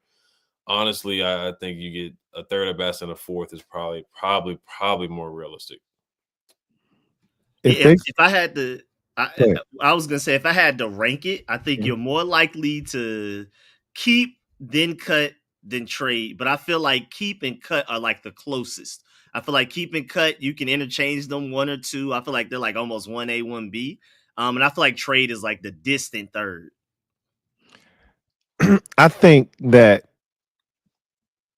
fans have created this narrative that Jonathan Allen and Daron Payne are getting traded. Well, one of them is gone this offseason. I don't think the organization is upset with these 2 players. I don't think they're disappointed necessarily in these 2 players. Would they like more? Sure, absolutely. But I think it's being overstated by the fan base because we're disappointed in those 2. And so I think we've created this narrative where, man, Jonathan Allen is one of the few guys that I feel like is tradable because he's going into the last year of his deal. You can get some of that money off the books. Don't know what the situation is, how much of that is guarantees. If they can save some money under the cap, if they were to trade him, et cetera, et cetera. Bottom line is, I don't think either one of them are being moved this offseason. Now, I wouldn't be shocked if one of them did get traded, but it's not a priority. Like, I remember in that 2022 draft, we knew if Drake London wasn't there and if Garrett Wilson wasn't there, they were trading out of that pick at 11. We knew that because they had already told us they didn't have a 3rd round pick that year. They wanted a 3rd round pick. So we knew they were going to trade back. If one of their players wasn't there, they were going to move. Yep. This doesn't feel like that. This doesn't feel like, oh, okay, they're definitely trading one of these dudes. Like, I don't think they're as disappointed. And after watching this defense last year, and seeing Johnny Newton get pushed around, like, can you afford to trade one of these dudes? I'm not sure you can. There has to be some thought in the back of their heads. Like, we're paying a lot of money for this tandem to be a bottom 2 run defense in this league. And is our solution to that problem here? Because if it's not, we got to talk about one of them possibly getting shipped out the door. To counter that, I would say, but the issue isn't like getting gutted right up the middle and the teeth of this defense. Now, Yeah, we've had some games where we went, God damn, they killing us right up the teeth of our defense. But most of the real damage is off the edge. You get to, and it's not both sides. I've already said, you look at all of the big runs we gave up, they were all off the left side, right? That same left side, if you think about all the big runs that we gave up this season, it aside from maybe I think the second run Saquon had in that first game where he went up the middle, but it was like a cutback. Most of those runs were to the left side. So we've had issues, but a lot of them have been setting the edge, crack, replace. So I don't know if they're necessarily disappointed with them, but I will say this: they drafted Johnny Newton, and if they can get him on the field in a starting capacity, maybe that's something they look to do. And they have a guy that they can start if they were to trade one. But I just look at the NFC Championship game. Carl Davis played more snaps than Johnny Newton. Okay. So I'm not sitting here listening to people tell me about trade Daron Payne, trade Jonathan Allen when they played Carl Davis more snaps than the second round pick. So I'm just not convinced that they're ready to move on from two dudes that can start when I don't even know if they trust the second round guy that they just drafted. Did you see the Trevor Sikkema trade package for Myles Garrett that he's put out for us? He said 2 first rounders and Johnny Newton. Did you see that? Yeah. I did not. That's the first time I've heard his name thrown in there, but Trevor Sikkema did a whole 30-minute video about trade partners, and Washington was where he started, and he said 2 first rounders and Johnny Newton. He was like, could you imagine putting Myles Garrett next to Allen and Payne? I know they don't have all the information we have in-house, but that is something to think about. Like, man. And you know what? That's more feasible than trading Jonathan Allen and Daron Payne. I'm just telling y'all, that's more feasible because if I'm Cleveland, I want the younger player. He's under contract for the next 3 seasons, right? So I'm getting something back. He was a second round pick. They probably liked Johnny Newton last year in the draft, right? So that's more viable to me. And you're trying to maximize Jaden's rookie contract. You do that by keeping guys like Daron Payne and Jonathan Allen. And like I said, Johnny Newton, and I'm not giving up on Johnny Newton by any means. And he said he's going to be working out with Jonathan Allen this offseason, and I hope it pays dividends for him because him and Allen are similar sized. Like Jonathan Allen is not the biggest guy in the world either, right? So it would make a lot of sense to work out with him, but I just know Johnny Newton was getting pushed around. And that's why they didn't trust him in a game where they thought they were going to have to be able to stop the run. They didn't trust him enough to put him on the field. They instead put a guy that had been on the practice squad pretty much the entire year in his spot and let him play those snaps. So I'll just say I don't anticipate Jonathan Allen getting traded. I'm not among the majority who think that these two are going to get traded. I'll just say that. Anybody got anything to add there? I'm good. All right. Swaggy P, thank you for the super chat. Greatly appreciate you. My guy, Swaggy Pizzle, who writes, Commander Kangs. What's going on, Swaggy P? I don't care what the name is. We could be called the Cucamonga Cracker Killers as long as we win and the team stays in the DMV. Also, if Diggs were to come here, hide Mama Daniels from him. Oh my God! Hey yo, this Diggs would be all over that. Good way. That's why you can't bring him here. You can't mess with the quarterback's mom. You can't mess with the quarterback. You can't do that, bro. Hey. He gonna be scoring on Sundays and off the field. Hey, look, man, y'all mess around. We might have a what was my boy name that was on the team with LeBron? Delonte West. Delonte West situation. Oh man, I forgot about that. Hey, boy, we don't want no parts of that, man. Boy, LeBron, DMV's finest. LeBron sent them black trucks out. We never heard that story again. Buddy's life went to hell in a handbasket. Man, yikes. Prayers for Jay. LeBron definitely pulled some strings on that one, man. He sent the black SUVs out there, man. Hey, it was a wrap, bro. Poor Delonte. Jay, thank you for the super chat. Greatly appreciate you. Who writes, do you think Khalil Mack and Myles Garrett is OD? No. I mean, if you trade it for Myles Garrett and you get Khalil Mack on a 1-year deal, I'm all for it. I wouldn't be. So you take that over bringing back Fowler? No, because you can still bring back Dante Fowler. Like Fowler's not going to. That's not overkill though. Fowler, Mack, and Garrett, because Garrett's contract has to be touched if you trade for him. Correct. No, that's not overkill because you could bring back. You can never. First of all, you can never have enough pass rushers. Like you can never have enough of those. Myles Garrett, you can kick him inside on a third down, obvious passing situation. You can put Garrett, Dante Fowler Jr., Khalil Mack, and Dorrance Armstrong all on the field on the same package. You know what I'm saying? Like you can never have enough. Like who's stopping you from doing that? Dante Fowler's only a $3.25 million cap hit this past season. He's going to make more than that, especially after getting double-digit sacks. But it's not going to be anything that stops you from doing that if you want to go that route. Yeah, you might get him. He might sign a 1-year, $7 million deal this year. Like, I mean, if somebody else want to give him a deal, but he's a DQer for life. You know what I mean? Wherever DQ goes, that's his boy. So he ain't going nowhere. And like I said, you can't have enough pass rushers. I mean, who's stopping you? Javonte John Baptiste? Who's stopping you from bringing back? They drafted him, man. They like the kid. Hey, look, and I like him too. I like him too, but he's not stopping me from bringing back Dante Fowler Jr., signing Khalil Mack to a 1-year deal, and trading for Myles Garrett. That's not stopping me. It just definitely is not. So I definitely do it. Yeah, no, it probably won't happen, but I'll be on board for it too, to have Dante come off the bench still and do what he does. And he would be fresh. Myles would be fresh. Khalil. A professional pass rusher. Oh, I like it. I do like it. Yeah, I would love that rotation. It feels like a lot, but I get what you're cooking.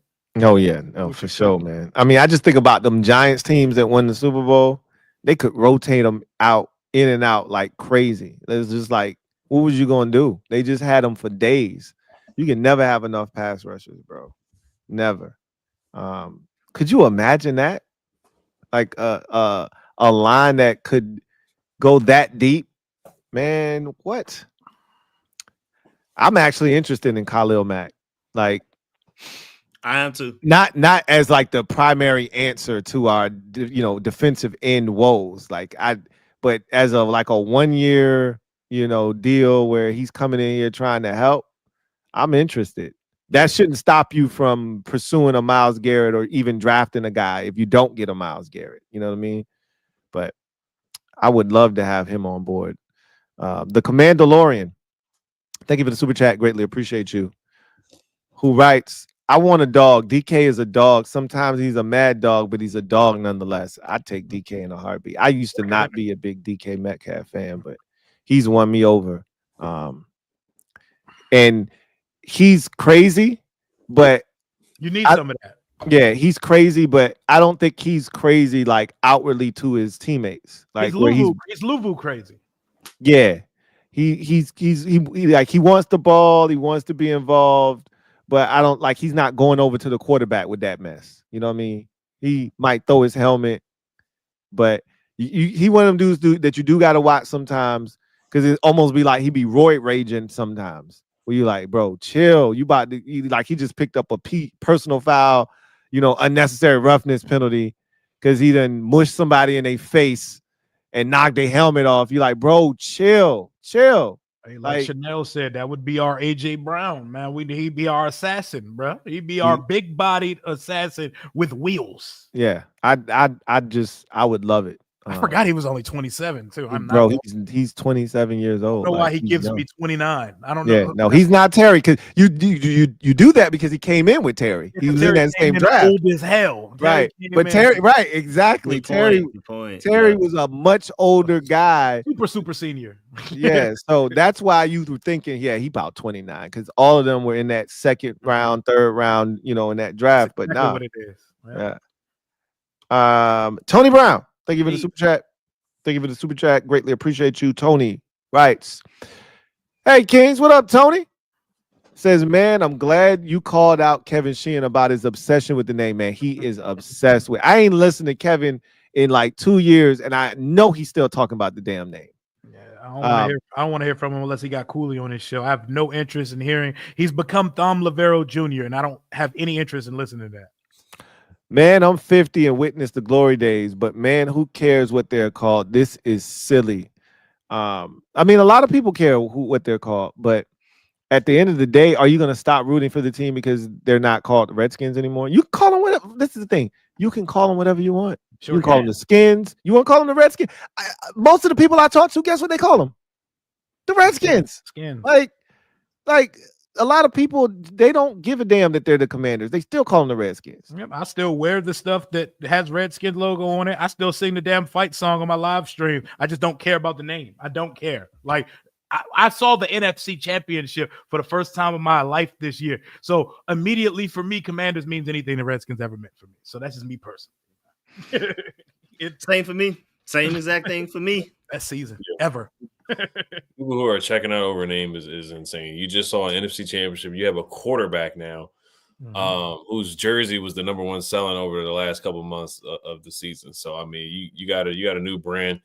So many people are buying Commander stuff. Like, you go into the stores and you see a bunch of Commanders flags, hats, and everything. Like, the city was buzzing. You got a team that you can get behind now. You got a quarterback that you can get behind now. So there's no point of really worrying about the name when we're winning games now. We the Commanders. Word to Doug Williams. We the Commanders. We the Commanders.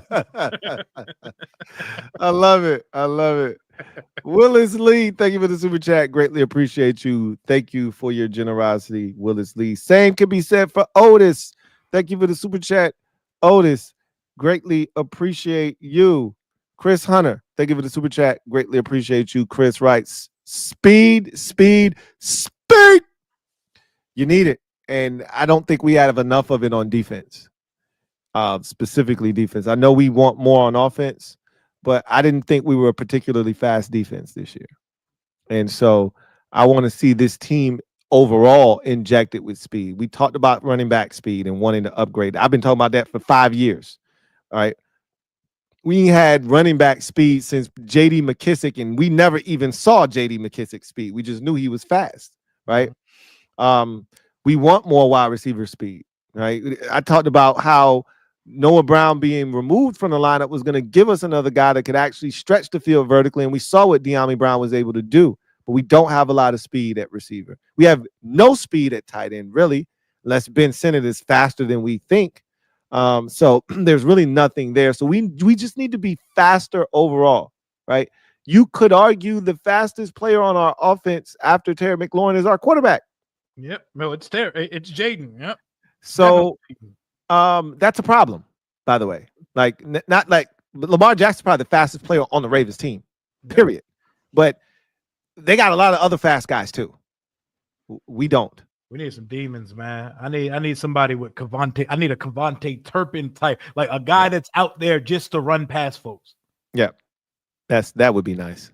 That little boy from Oregon, Tez Johnson, he is small as hell, but he's going to be wide open and running past defenses for somebody in the NFL. Yeah, don't ask him to block, but boy, ball in his hands. Yeah, and so those are things that they may not compromise on. Hey, you don't block, you don't do nothing else. But they kept around your boy, like, why? And now, granted, he's got experience in that, but they kept around the dude from UCLA. What was the small Kaz Allen? Yeah, when they converted him to running back because they looking for some speed.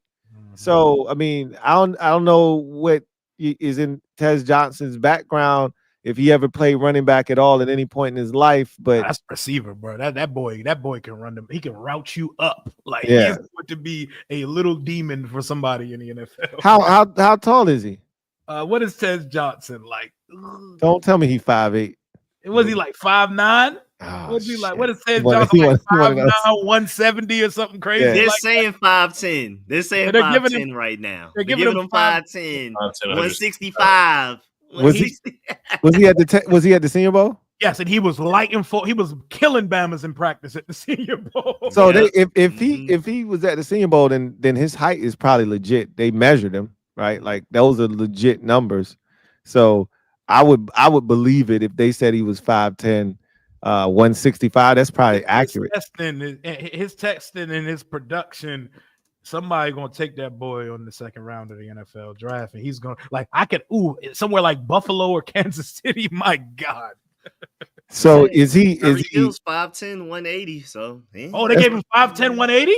No, I'm saying Tyreek Hill in comparison. Oh yeah. 5'10", 180. Yeah. Same type of situation though. That's the type of player he is. Mm-hmm. But you said 165 though. But in college, that's college though. I'm about to say he gonna get that diet going. You know what I'm saying? I don't look, man. Devontae Smith. A lot of people said that about him. He ain't getting no bigger, bro. Like some dudes are just slim.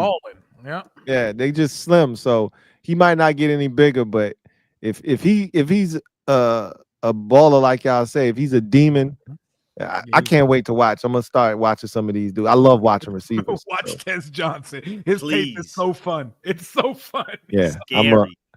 Otis, thank you for the super chat. Greatly appreciate you. Double up. Thank you for doubling up. All right. Which key San Francisco free agents do you see Peters targeting or DQ with Dallas's free agents? I can tell you Mooney Ward is probably at the top of the list from a San Francisco standpoint. Dallas, I got to look at who is free agent. I know they got Zigazua. I'm sorry, I'm butchering. Odigizua. Oza Odigizua, and I know they also have the corner too. I can't remember. Jordan Lewis. There you go. Those are the only two. And Turpin is a restricted free agent. They ain't letting him go. They not letting him go. They better not. That's a weapon. Yeah, they not letting him go anywhere. Yeah, and it's not gonna cost a lot to keep him on board. They definitely like not letting him go. No, if they did, they stupid, and I would love to sign him. You know, heartbeat.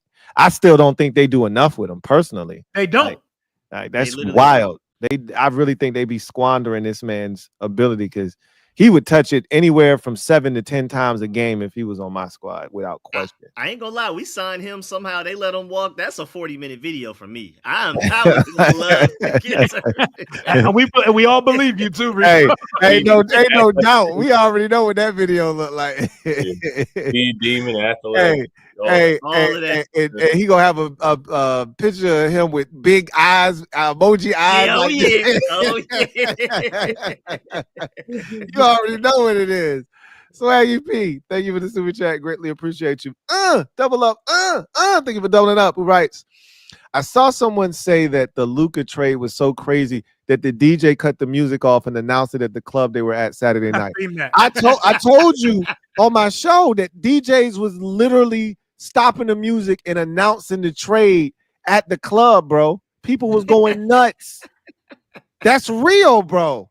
That shit happened like across America. Like literally, it was like turn the TV off, turn the TV. Oh, yo. Breaking news. Luka Doncic just got traded to the Los Angeles Lakers. And people was like, yo, going crazy, bro. 1 a.m. on the East Coast, 1:30 in the East Coast. Crazy, bro. Wild.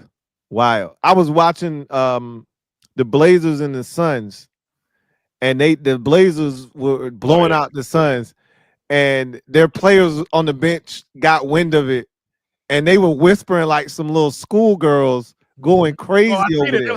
It was all reacting, and you see all the facial reaction. You saw the facial reaction, like, yo, this is crazy. They over there like, yo, this shit just sent, like a shockwave, not just through the NBA, through sports. Like in the NBA, like Steph Curry is like, yo, it's only a handful of dudes that can go to sleep tonight knowing that they're not going to get traded. Like they can go to sleep and not have to worry about waking up and being on a different team. Like even dudes the game tonight. That's how big. Zion started playing. Yeah. Joel Embiid came back to practice. Yeah. Everybody started playing. That's literally what I was talking about with my cousins and them. That like immediately after all of those trades went down, it said suddenly Joel Embiid and Paul George are attempting to practice. Yeah. Joel playing tonight, bro. He played tonight. Yeah, he playing tonight, bro. It's funny how people get healthy out of nowhere. Right? Out of nowhere, bro. Hey, thing is, you talking about fat people. Zion is like one of the fattest people in the league. Doesn't take the game serious. Is always dating some type of adult film star stuff like that. So if anybody should have been traded, it should have been Zion a long time ago. Yeah. What's he fetching in a trade when you know all those things are coming though? Yeah, exactly. That's the issue. There's a lot of teams that would take him, but yeah, if they talking about people fat and overweight, that's the guy that should have been. Yo, Zion would go crazy in our run defense, bro. I'm not gonna hold you. Put his damn hands in the dirt and let him get active, bro. Hey. Nah, he ain't lying. Julius Peppers type of guy. I love it. You ever gotten a 3-point stance? Hey, would you like to? Juan Carter, that is amazing. Thank you for the super chat. Greatly appreciate you. Really appreciate you, Rights. What do you guys think about us playing in a dome stadium because it can be a two-edged sword? He says, so we get so comfortable playing in a dome stadium, then we play somebody like Green Bay that we're not used to the weather. I don't know. I don't think that's a real thing. Like Detroit has no problems going outside and bashing your brains in. Like they went outside late in December and beat the brakes off the Bears. I think it's cool if you play indoors and you get like home field advantage and you don't have to go outside, right? You get to avoid the elements. Like we were this close to avoiding the elements, really. Like we played outside against Tampa, but it was like 60-something degrees out there. And then we played against Detroit. And if the Rams would have beat the Eagles, we would have stayed indoors. But I don't think you get soft. I think that's what you're kind of aiming at. Like you get soft because you play inside. You're still playing 6 to 8 games a year on outside, depending on your opponents. You still got to go outside. It's not like you can be able to avoid it. So, hey, if you build a stadium in 2025 or beyond, you got to have a top, and it don't got a top on it, you're living wrong. And yes, I'm talking about you, Buffalo. Yeah, Buffalo. Oh, the snow is a part of our element. That's stupid. Why don't you care about the people who paid it go to your game? Nobody should ever have to pay to sit in feet of snow at a football game, and everybody should have the right to host the damn Super Bowl and host big events in their city. I know a lot of these cities are never going to get these things anyway, but if you don't put a top on your stadium going forward, you're doing it wrong. It's going to be a dome. And there's no conversation. It's 100% going to be a dome, and the roof probably going to be translucent. Yeah. I mean, New Orleans has hosted a Super Bowl like 3 times in the past like 20-something years. Like, they have a dome. Yeah. And it needs to be retractable, right? Like, please. I don't know if it needs to be retractable. It got to have a roof on it, though.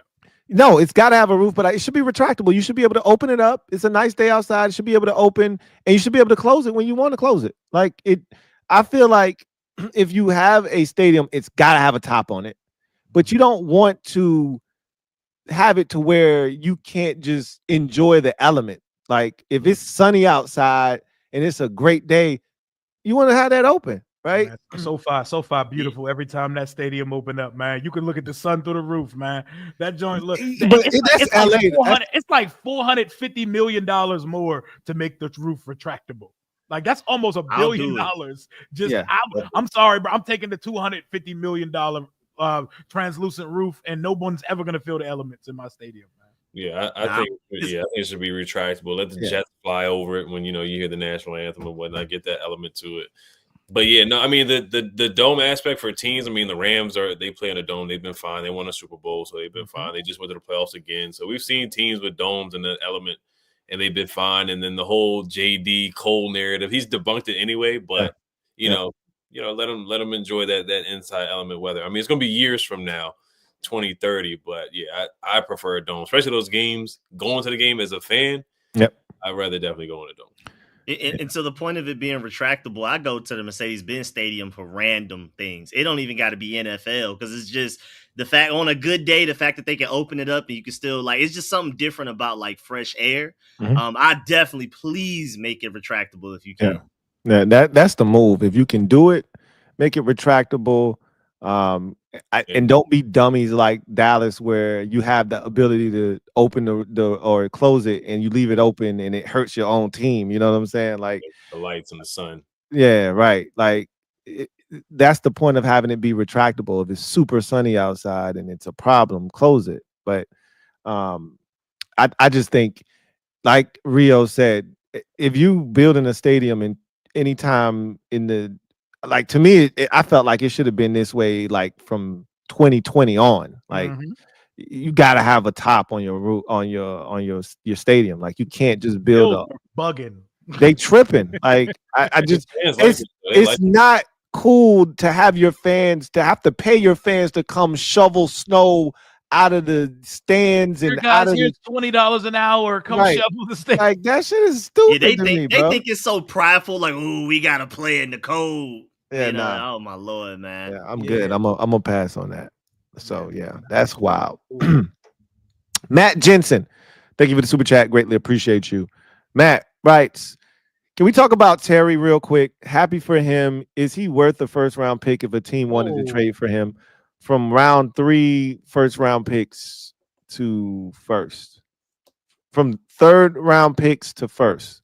So he's saying he was a third round pick and you would be getting a first round pick back for him. I don't know how y'all feel about that. He's a Washington lifer. He's a Washington lifer, but I think he would fetch us a second in a trade.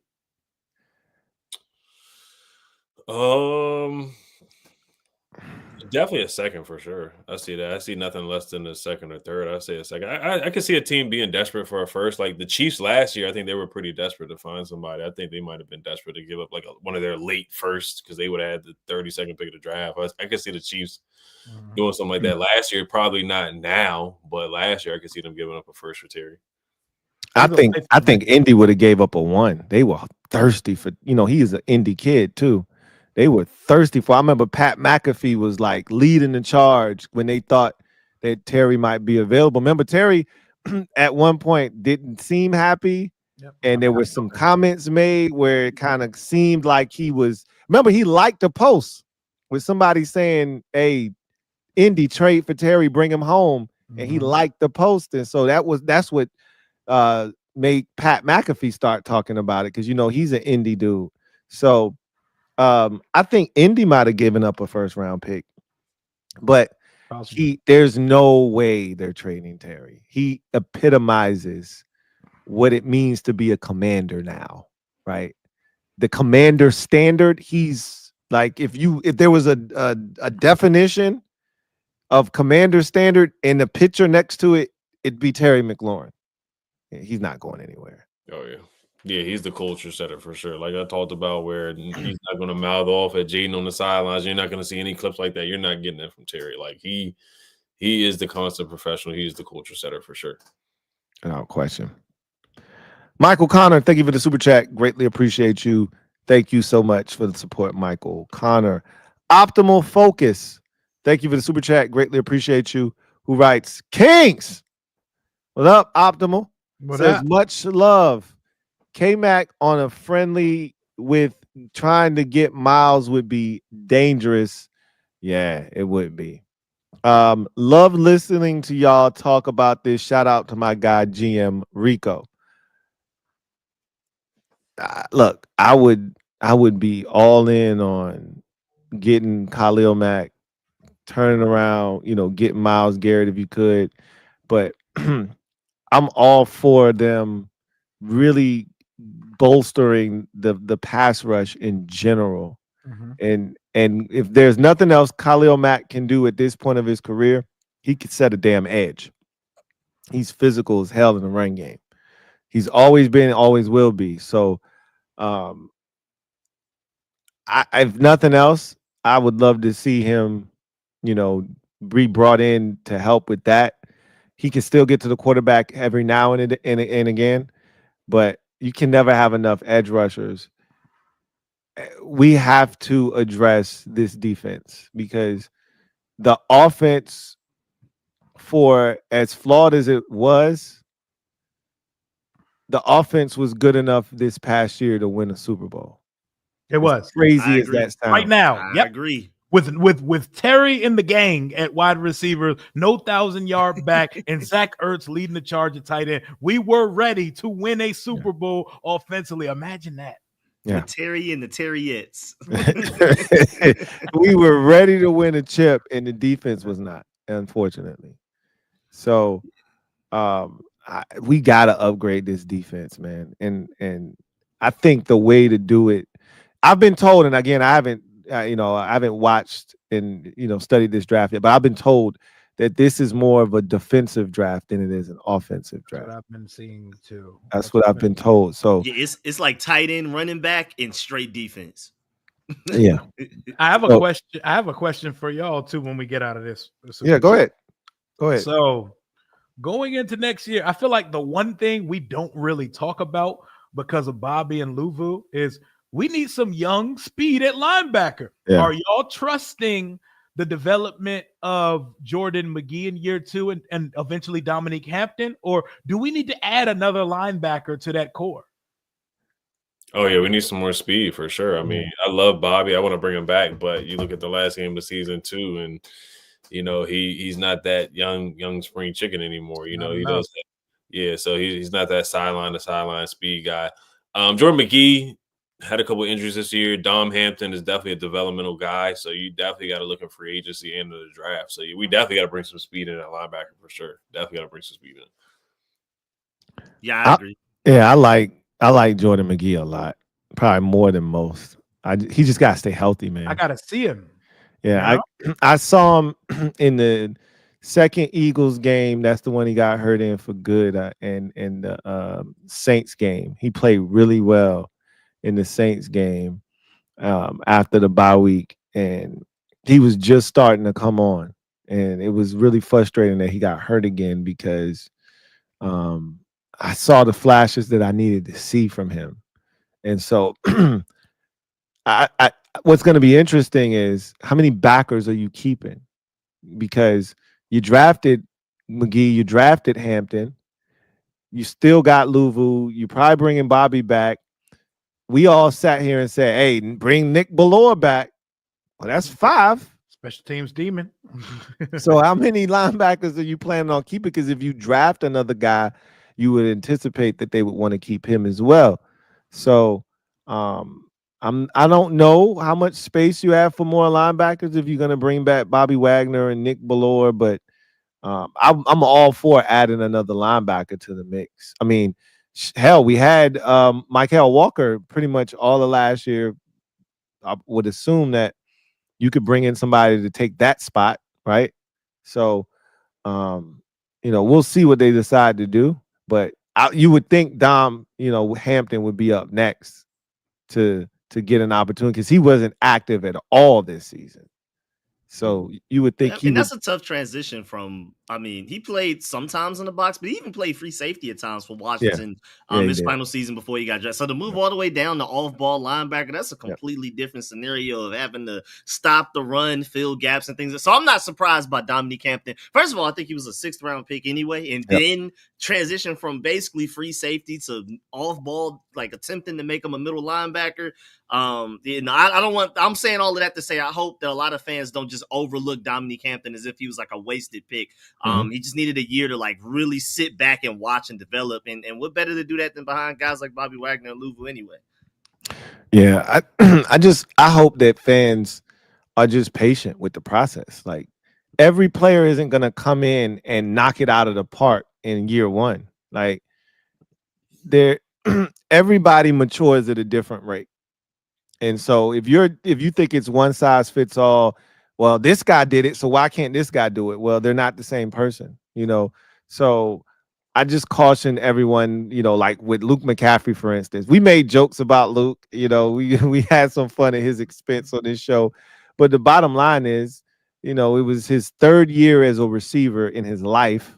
Yep. And, he came into a situation that wasn't necessarily ideal.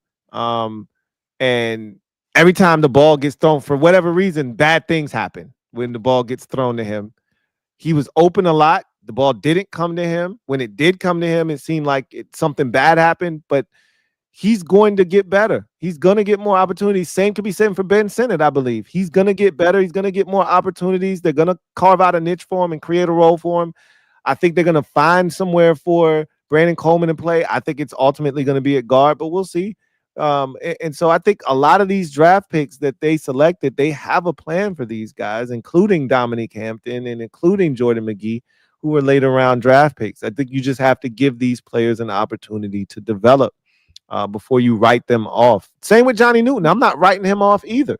You know, wasn't impressed with his rookie season. I'm going to be honest with you, but remember, he was coming off of foot surgery. He missed summer camp.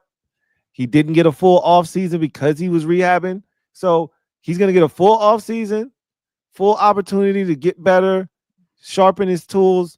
Obviously, he's been in the league now. He knows what to expect, and let's see what he does in year 2.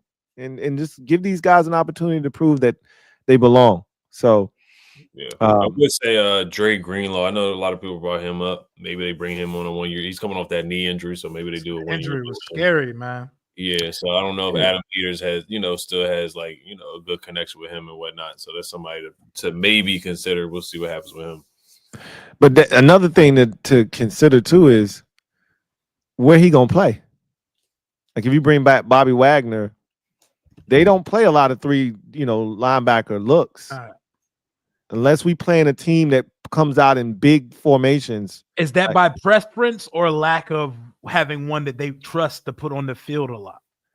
That's by preference because we play a lot of nickel based off of the personnel of the offense we playing against. Like if you come out in big personnel, 12 personnel, 13 personnel, 21 personnel, then they'll put the third linebacker. They would put Michael Walker out there. Yep. But most teams don't, right? Most teams come out in 11 personnel. Like rarely do teams come out in 2 tight end sets or 3 tight end sets or 2 back sets. It's normally 3 wide receivers, 1 tight end, 1 back. So you generally not going to have 3 linebackers on the field. So that's where a guy like Dre Greenlaw wouldn't fit because where he going to play at? If you bring back Bobby, of course. True. So Red House, not Roadhouse. Thank you for the super chat. Greatly appreciate you. Who writes, Terry, if Higgins comes, quote, I always wanted a brother. Hey. That boy always wanted a running mate, man. Hey, it's been a long time. He always wanted a quarterback. Now he got him one. Now he just need him a receiver. He need him a running mate, bro. Yep. And we finna get him one. Don't you worry. Like this offseason is finna be lit, man. We talk about jerseys. The Higgins jerseys would do numbers.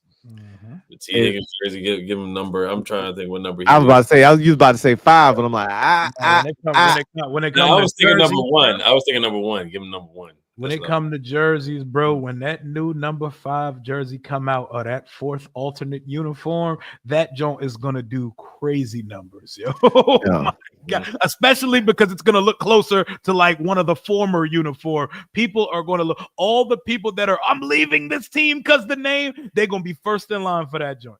Yeah. It's gonna be so clean, man.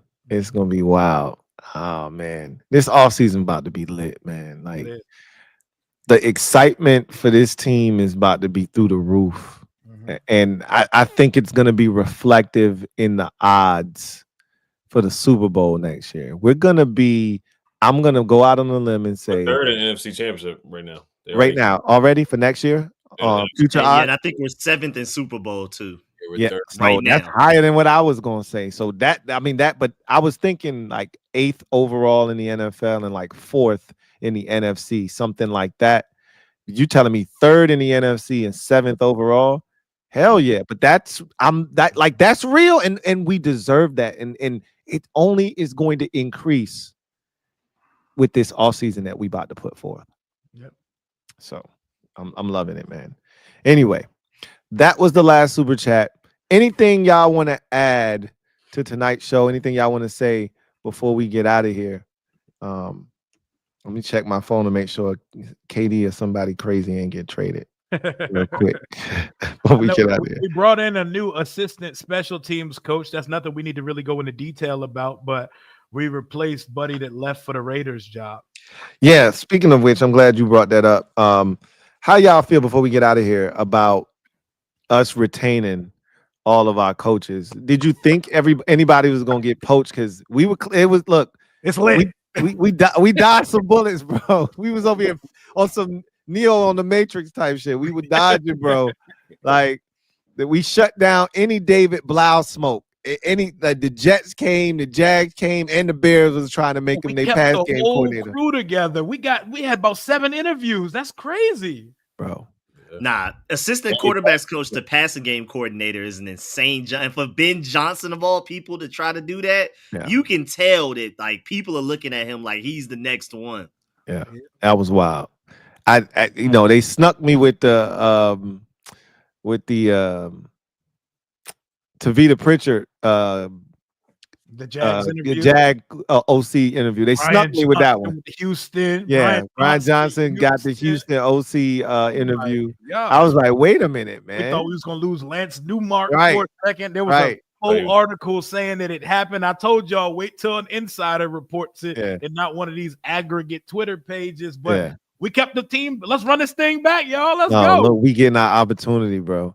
Wait, did you see how the Jets tried to spin it too, as if like they're lucky to not end up with Lance Newmark too after everything fell through? They tried to like spin it as if like Lance Newmark isn't that good anyway. Yeah, that's a messy organization. That's why Garrett Wilson's about to ask to be traded to us from that organization. Yeah. They use Madden ratings for actual roster moves in real life. In real life, that's some wicked stuff, boy. If your owner's like, nah, don't trade for him. My son said he's a 76 on Madden. Like, what? That's crazy. There's too many yes men in that building for that to fly. I'm sorry. I don't care. Even if I'm just a scout, I'm screaming at him for that. I'm sorry. You're going to have to fire me. Oh, that's wild. I got another thing on the way out, too. You know, the Super Bowl is on Sunday. Dog, you know how badly I wish we could see Jaden in one of them tracksuits. Them tracksuits clean as shit. I watched all of media night yesterday. All of media opening night. It was so good, man. I was like, oh my God, we were 1 week away from this. Them tracksuits clean. They got everybody walking around in the same suits like it's Squid Game. Mahomes and Jalen Hurts. Oh my God, I want that for our guy, man. Oh, you a brave soul. I don't want no parts of that shit. I ain't watching none of it. I don't want to watch none of it. I ain't seen a quote coming from none of that. We're close, Lou. I want to know what this shit about to feel like when we get there. Like, this shit feels so momentous. It feels so epic, bro. I'm gonna pop that seal when I get there, man. He surprised me. I'm popping the whole tracksuit, bro. That's clean as hell. I'm just gearing up for Kendrick, for K-Dot at halftime. Shout out to my goat. And boy, I know Drake has to feel like shit. That boy in Australia sad as hell right now. Man, that man won 8 million Grammys off of the same song, and they played the joint. And Kendrick was petty for that. He took his precious time. But he took his time getting up there so they could get to the part where they didn't even censor the P word. No. They didn't even say, and that confirmed to me that he's definitely performing that shit on Sunday night. Oh, without question. That was the only reason he tried to sue, was to get an injunction to stop him from being able to perform that song at the Super Bowl. That boy didn't show up to the last 90 minutes of the show just to collect the 2 biggest awards of the night, man. Shout out to Culture, man. Yikes. Boy, it's gonna be ugly for him on Sunday. Yo, the Eagles might win, bro. I'm starting to feel it. Are y'all I've already said they're gonna win, man. They're about to win, bro. I hate it. I hate it. Are we all there? No, I'm not. I'm not there. I don't want to see it. This is where I need the refs to come through, man. This is where I need the refs to come through. Yeah, we need them refs, man. Refs. I want to be wrong so bad. I want to be wrong too. It's something in my gut tells me these boys is about to go crazy on Sunday, and I hope I'm wrong. Well, I don't think they're going crazy. I just think they're going to do enough to win. Saquon about to run for like 190 on Sunday. Yeah, no, we need Pat Mahomes to do a Houdini, a behind the back pass or something like that. We need a roughing the passer on. I'm hoping this ref shit is pissing Mahomes and them off, and they come out and go crazy. Also, guys, y'all are going to ruin it for like regular content creators coming to the Super Bowl. If you get a chance to talk to a top 2 quarterback in NFL history, don't walk up to him at his Super Bowl media availability and ask him about the refs helping him out. Like, come be better than that. Yeah, that was crazy. That was insane, yo. Y'all see that?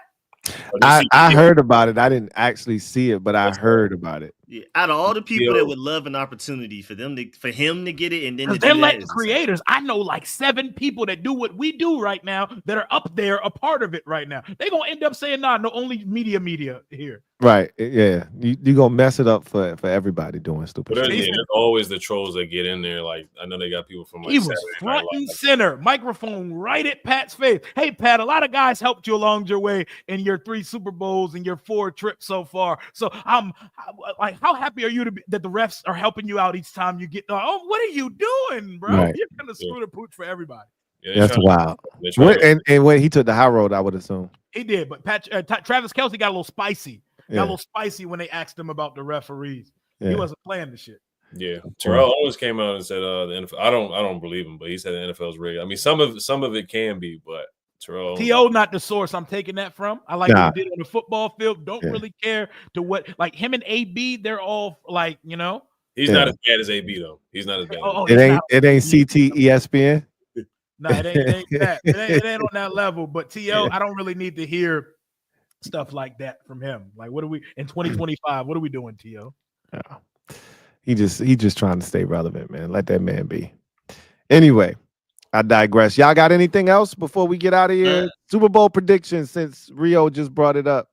I got one last thing too, just to remind people. Right now, the leading games, like single rushing yard games in the Super Bowl, are Timmy Smith, number 1 with 204 yards. Then you have Marcus Allen second place, and then you have John Riggins third place with 166 yards too. So we have 2 of the top 3 single game rushing yard leaders in Super Bowl history. Hopefully that doesn't get pushed to the side because of Saquon's stinking ass. Boy. I would be so ready to root for him if he didn't play for this specific football team, because I love what he's doing. I love Saquon Barkley, man. I hate the Giants, man. I hate them so much. I'm not a Saquon fan, but I feel the same way about Jalen Hurts. If he played for any other team outside of the NFC East, I'd root like hell for him. He's a good dude. He's a good guy. Corny, but he's a good dude. Yeah, but he plays for the Eagles, so. Yep, he does. What y'all think gonna happen in the game? Well, since we know Eagles fans are watching us and are gonna try to clip for tweets and stuff like that and engagement to react to what we say, I'm saying the Chiefs get this dub anyway. I can't go against Pat Mahomes. I just have no reason to really go against Pat Mahomes. And that's valid.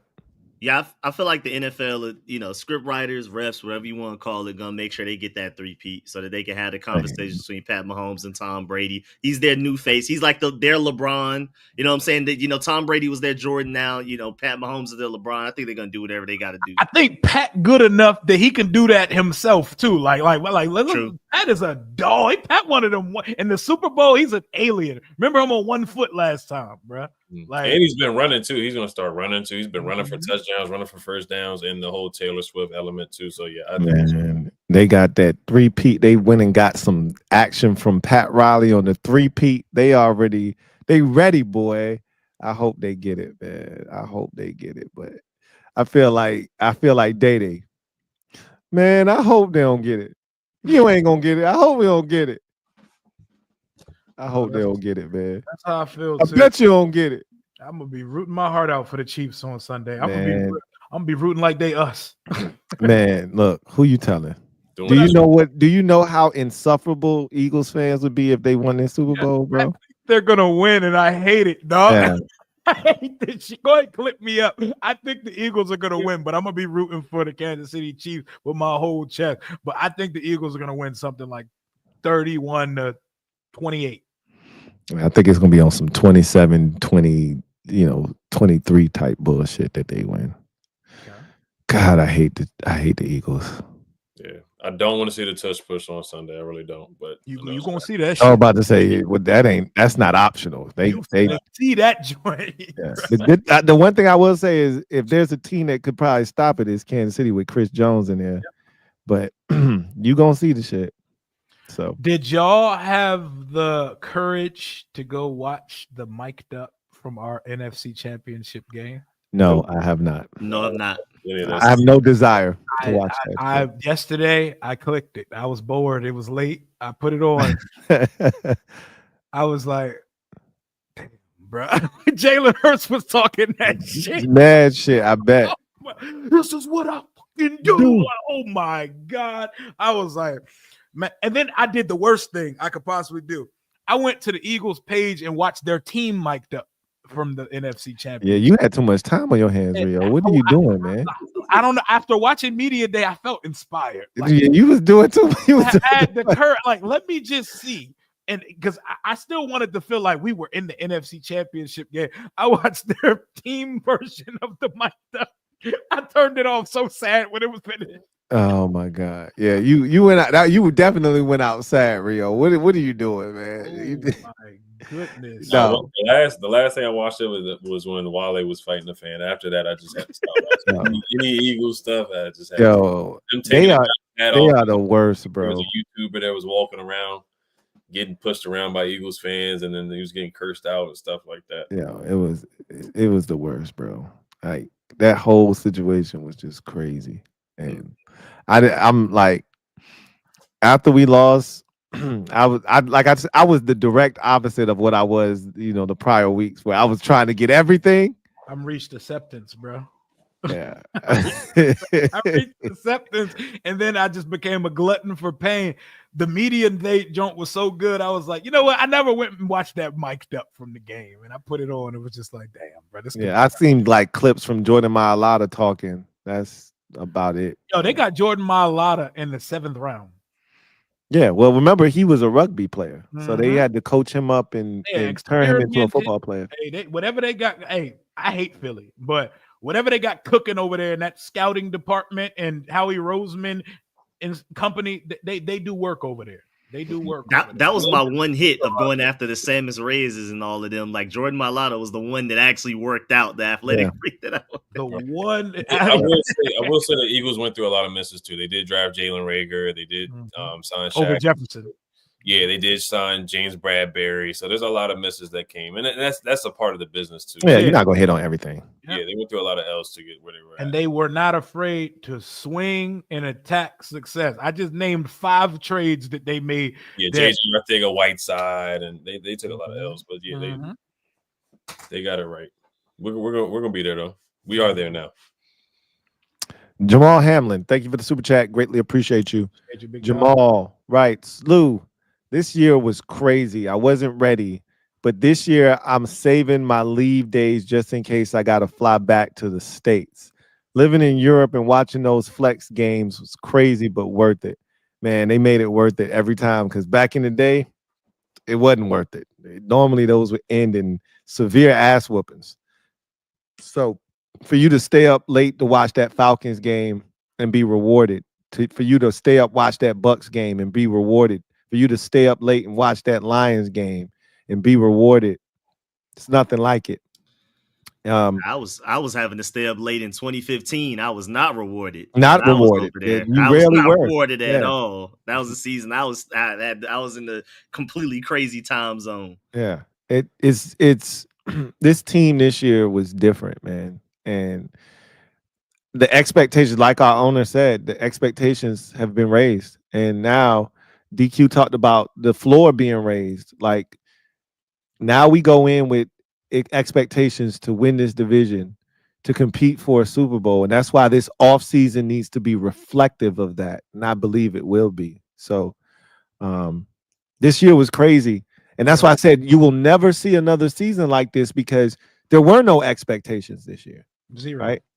Now there are expectations. You won't be shocked if we have a season like we did this year and next year. You won't be shocked. You expect that to be the case. So looking forward to it. Rocky D, thank you for the super chat. Greatly appreciate you.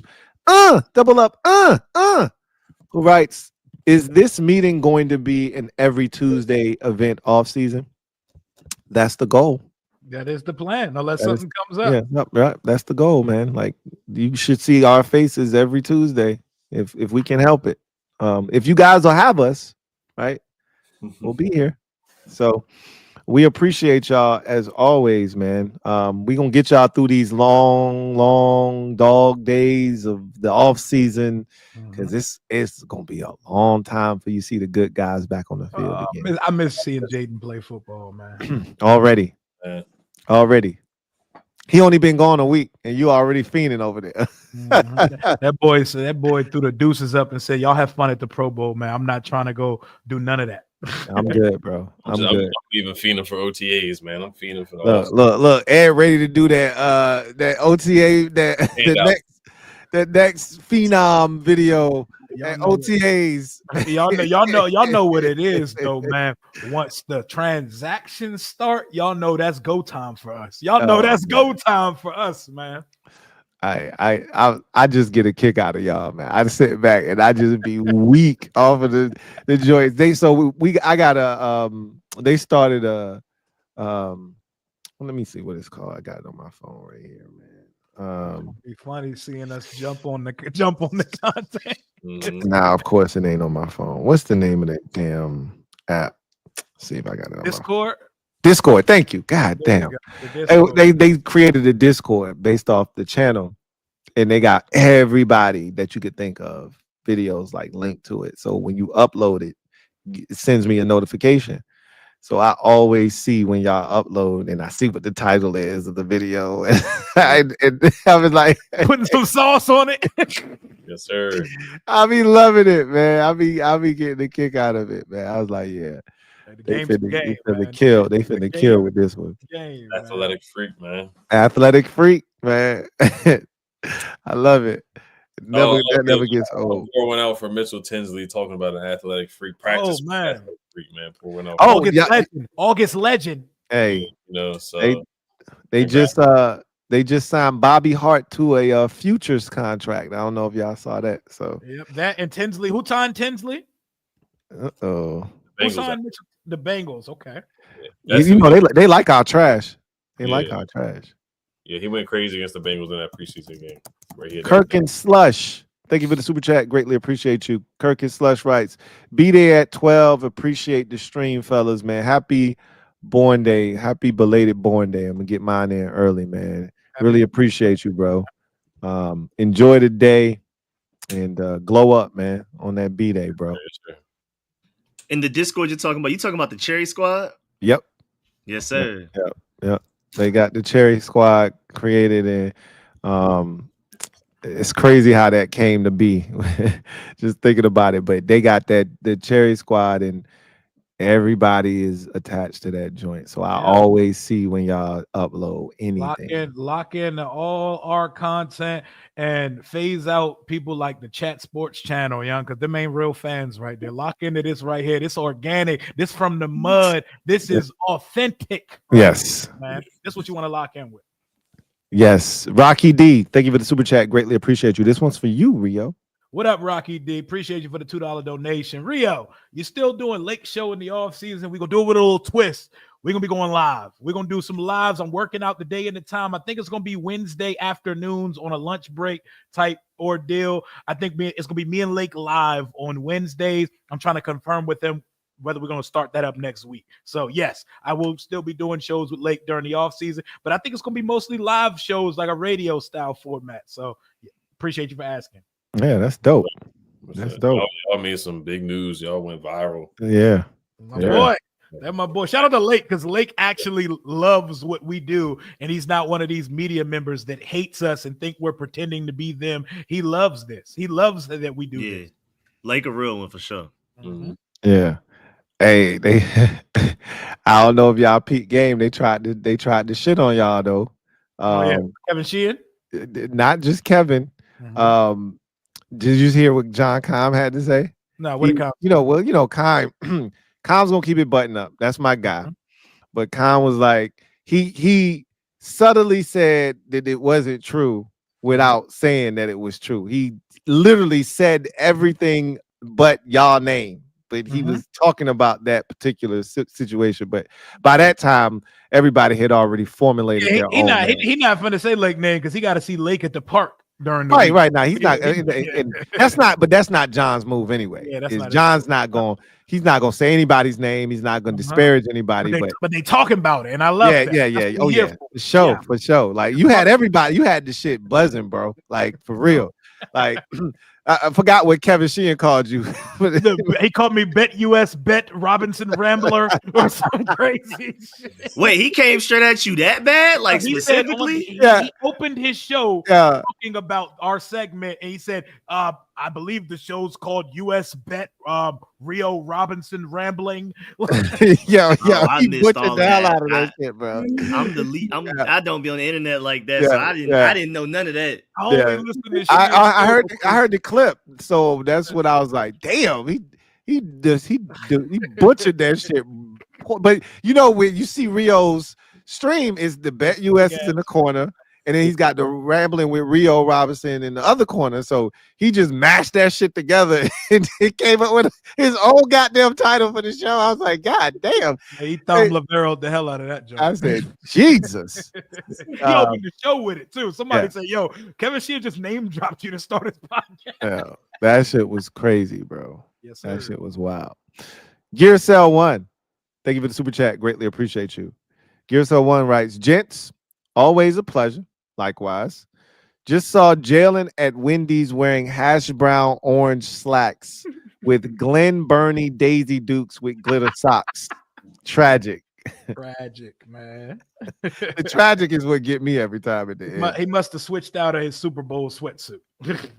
He had to for that trip to Wendy's. Anyway, man, that was the last super. Anybody got anything else to say before we get out of here?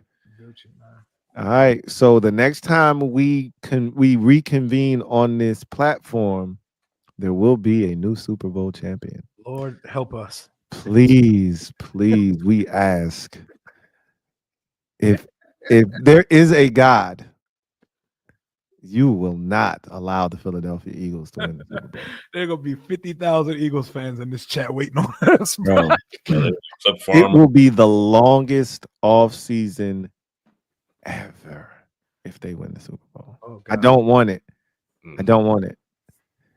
Because I don't think they're getting back after this. Like, I think it's enough teams, us included, to stop them from getting back. Like, we literally paved the way for them to get to this Super Bowl. I don't think they could have beaten Tampa or Detroit. And I'm not saying they wouldn't have, but Jalen Hurts has never beaten Tampa Bay. And I think Detroit would have beaten them had they played them at home. But we took care of all of the heavy lifting, and they got off the hook. They better not win this Super Bowl. I know that much. Yeah, I'm taking Eagles money line right now just to jinx them. That's what I'm gonna do right now. I'm gonna take somebody's money line at you. I love it. Throw 10 on it. The reverse jinx. Well, I hope it comes to fruition. But that's gonna do it for us. Yes, you know what it is. Mm-hmm. When you see these four faces, you know what that means. If you're coming at these Kings, you best not miss. Until next time, your boys are out of here. We'll see you next time. Peace. We out. Make sure you spell Commanders in all caps when you say it, because it ain't going nowhere. Cheer.